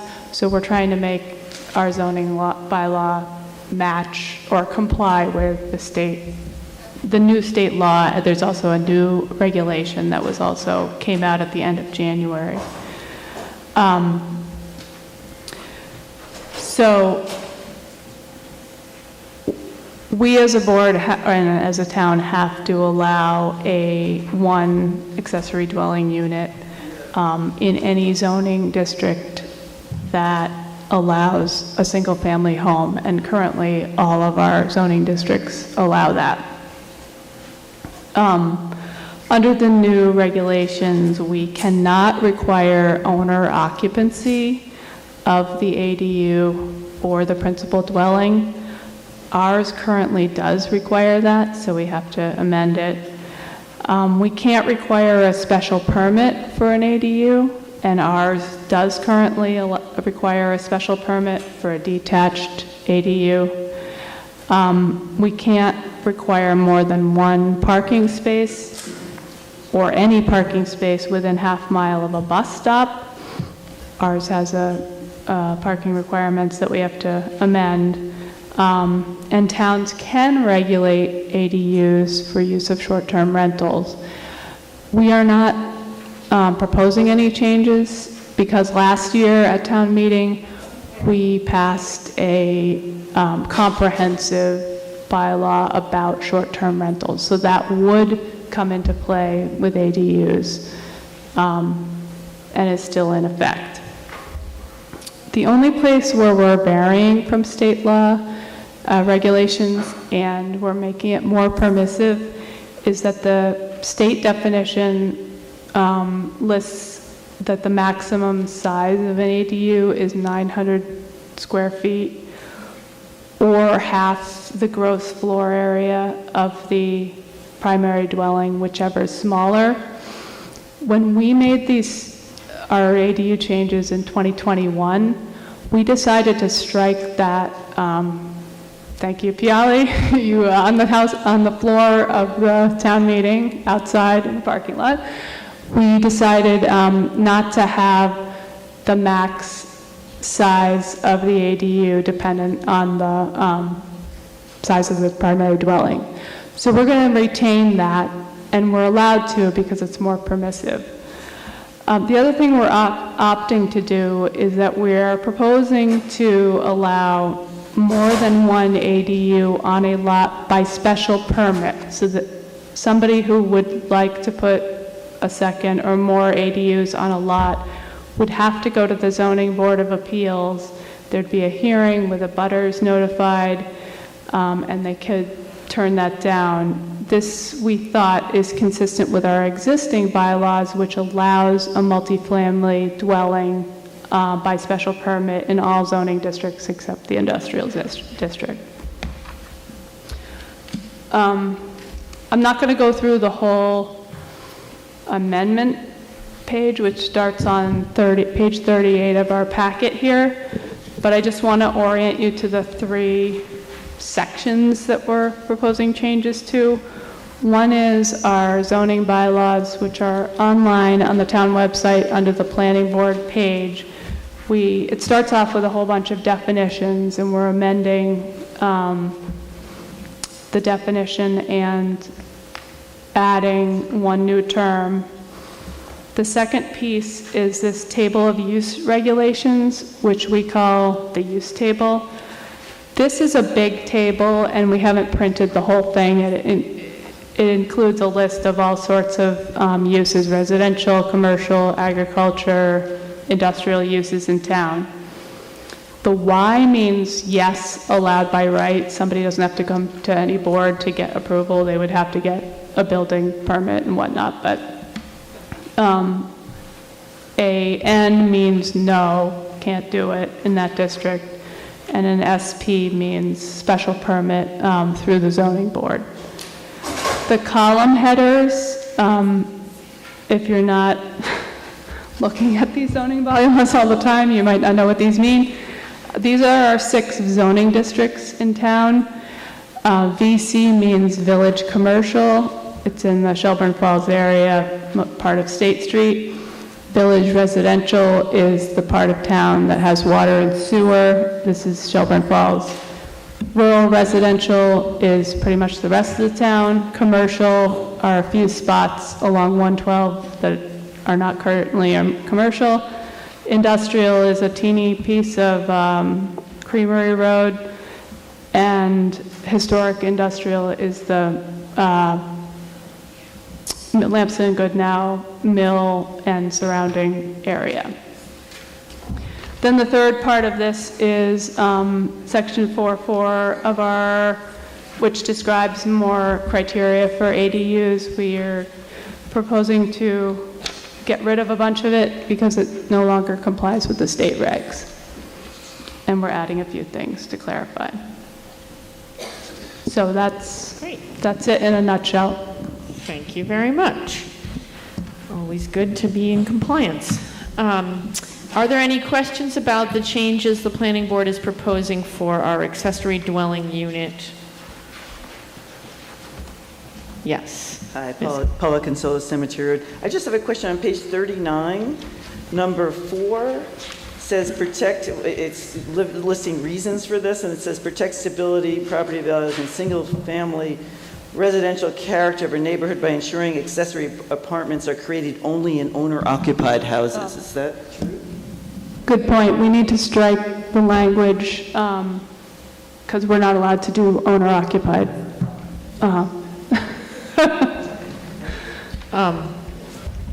Are you trying to amend something right now? If so, here's an amendment document. There. Okay. But just maybe say what exactly.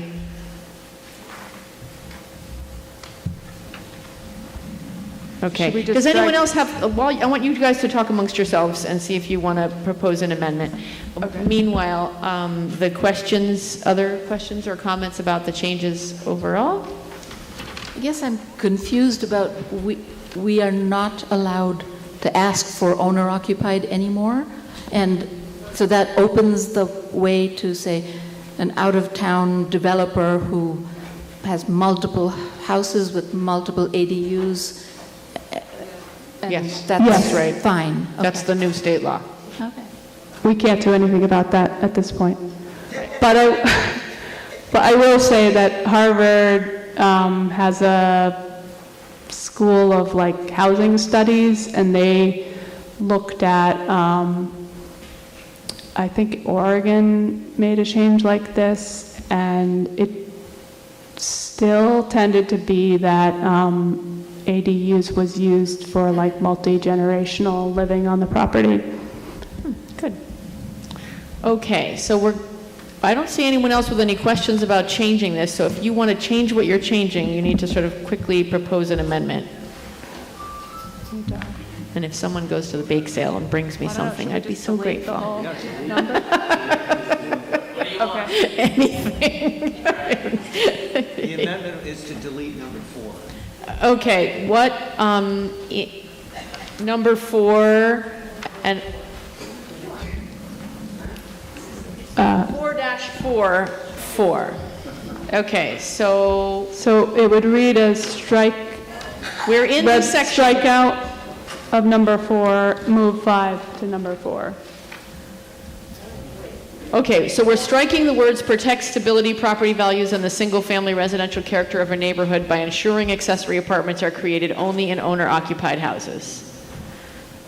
Is that right? Now, so what I want is for one of you to pretend you're asking for that as an amendment, state it as an amendment, one of you to second it, we're going to vote on it, then we're going to vote. Okay, all right. I would propose to remove what is currently listed as number 4, protect stability, property values, single-family residential character of a neighborhood by ensuring accessory apartments are created only in owner-occupied houses. We'd like to remove that item and put number 5, what's currently number 5, as number 4. That's my proposal. Is there a second? Yes. Motion was made by Mr. Hoberman, seconded by Mr. Gould. All those in favor of striking that section before we vote on the overall thing, raise your card. Great. Okay, all those opposed? Mr. Gould. Okay, the article passes. It is not unanimous. Oh, you just didn't put your hand down. All right, never mind. The article passes. It is unanimous. Okay, back to meeting the state law around ADUs and also cleaning up our zoning bylaws. Does anyone have any questions for the planning board about this? Okay, hearing none. All those in favor, please raise your card. All right, all those opposed, raise your card. All right, the article passes unanimously, and thank you, Ms. Consolo, for the catch. We move on to changing our zoning bylaws as they relate to mobile homes. Yes, sir. I move the town vote to amend the zoning bylaws of the town of Buckland as printed in the warrant. Okay, is there a second? Second. Okay, the motion has been made and seconded, and Ms. Donlin, are you going to describe to us what we're doing again? Thank you so much.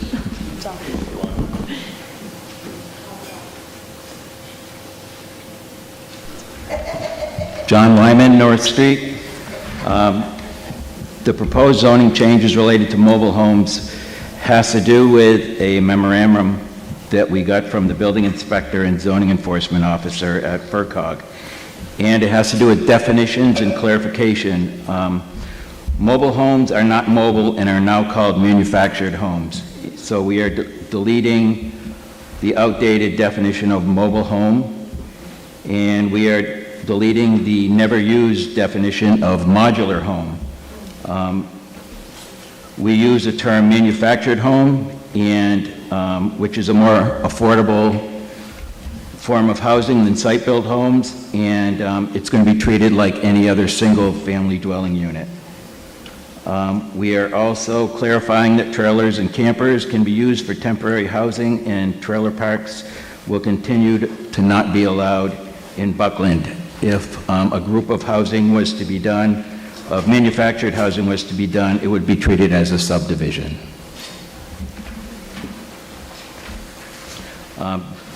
The other changes have to do with the table of use regulations, where they strike out mobile home, and in the trailer camper section where the word mobile home is also mentioned.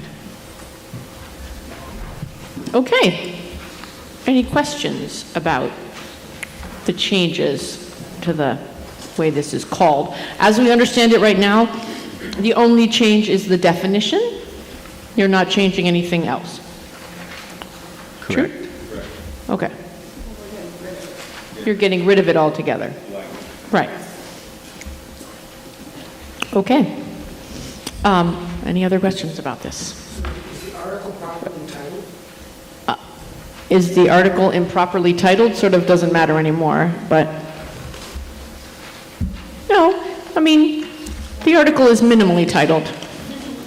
But, you know, it's about striking, it's about how we treat mobile homes in our bylaws, and now we don't treat them as that. So I'd say it's acceptable. Okay, all those in favor of striking all mention of mobile homes here, please raise your hand with your card in it. Okay, all those opposed? All right, the article passes unanimously. Thank you very much. We have one article left. You guys can just stay here for lack of disruption. And that is a change to the charter of the Franklin Regional Council of Governments. Full disclosure, I'm an employee there. Okay, go ahead. Mr. Moderator, I move that the town vote to approve and adopt proposed amendments to the Franklin Regional Council of Governments charter in the form placed on file with the town clerk.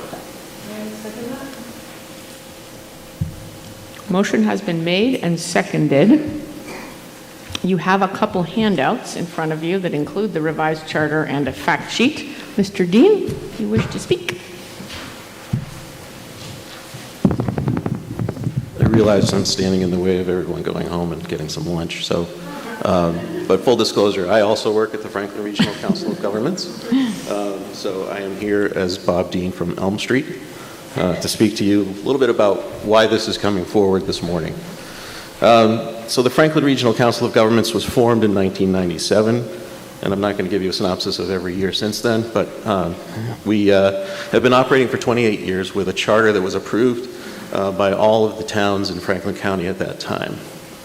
So over the years, things have changed a little bit, and the executive committee at the Franklin Regional Council of Governments decided that it was time to bring this forward. So it requires a 2/3 majority vote of 2/3 of the member towns.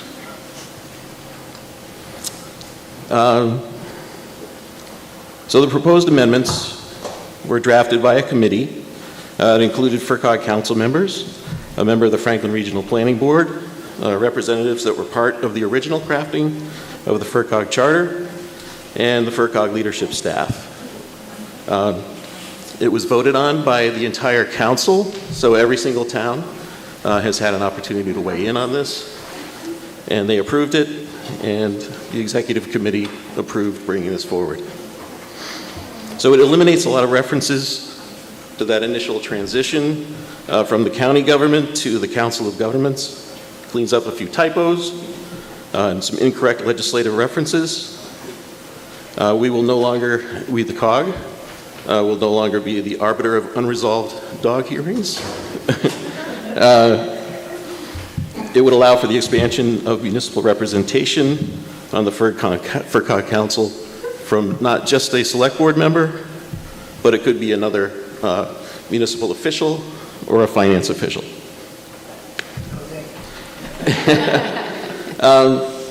So there's some other parts that talk about membership of the executive committee,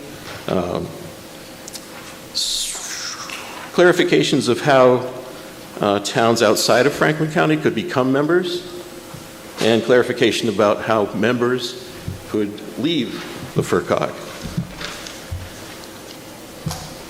There's a rewrite of the regional planning agency section to make it clearer, compliant with state laws, and removing details of size and formation of the Regional Planning Advisory Board.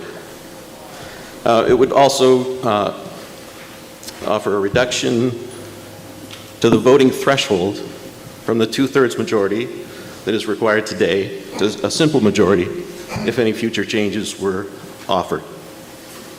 The proposed charter amendment does not make any changes to the formula that dictates town voting powers and financial membership commitment. So that piece would not change. Thank you. I think I'll stop there. Okay, thank you. Are there questions? Yes, there are. Ms. Consolo. Hi, Paula Consolo, Cemetery Road. I have two questions. One is the membership on the planning board going from 74 members to 20 members. How does that affect us as a community? I mean, does that mean we have less power? And has our attorney looked at these changes? I mean, my understanding is that of the 70 seats, maybe 25 or 6 actually get appointed every year, and maybe 15 of them come.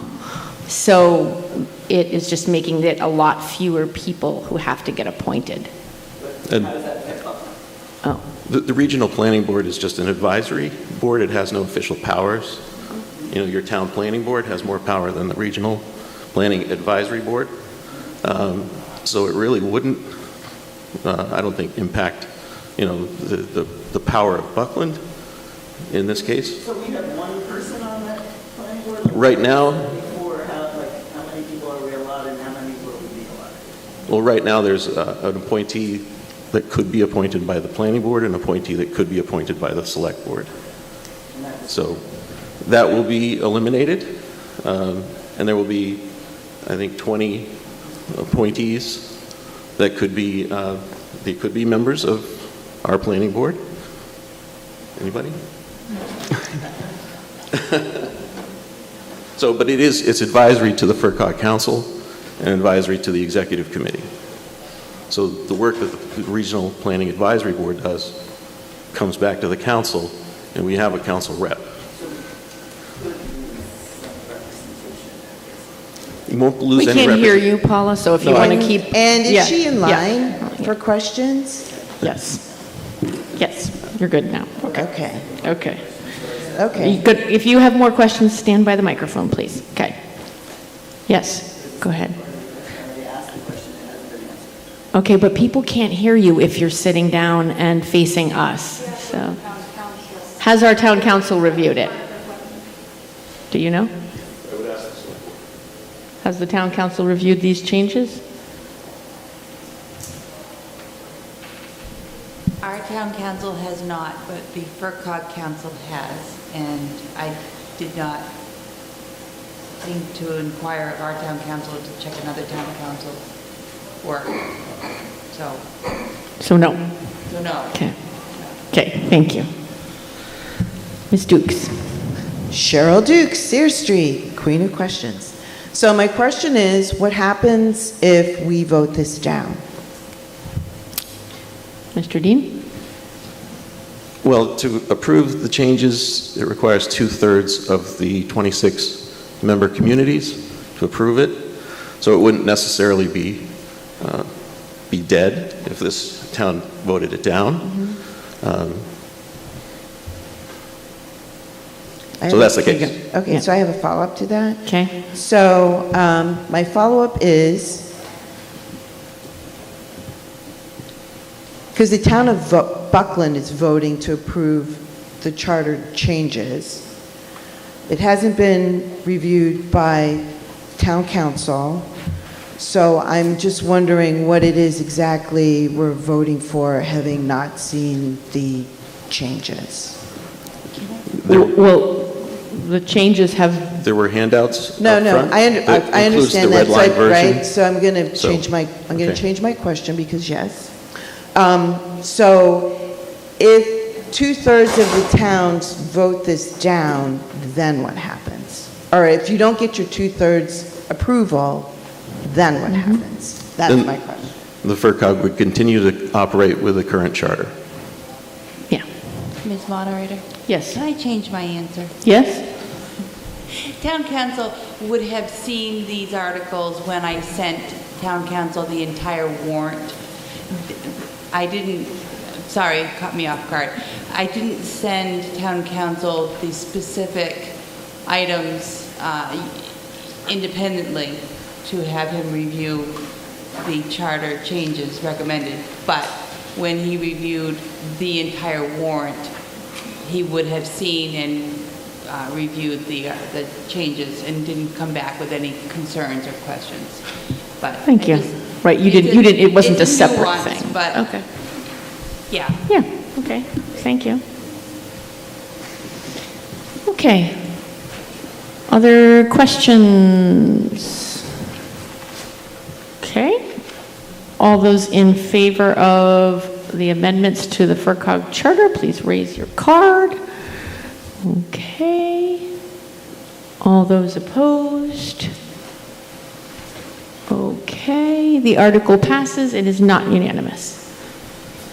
And I will entertain a motion to dissolve this town meeting. And all those in favor say aye. Don't forget to go and see the Smithsonian thing, which is open right now in the library, and get some food and get some cool craft stuff.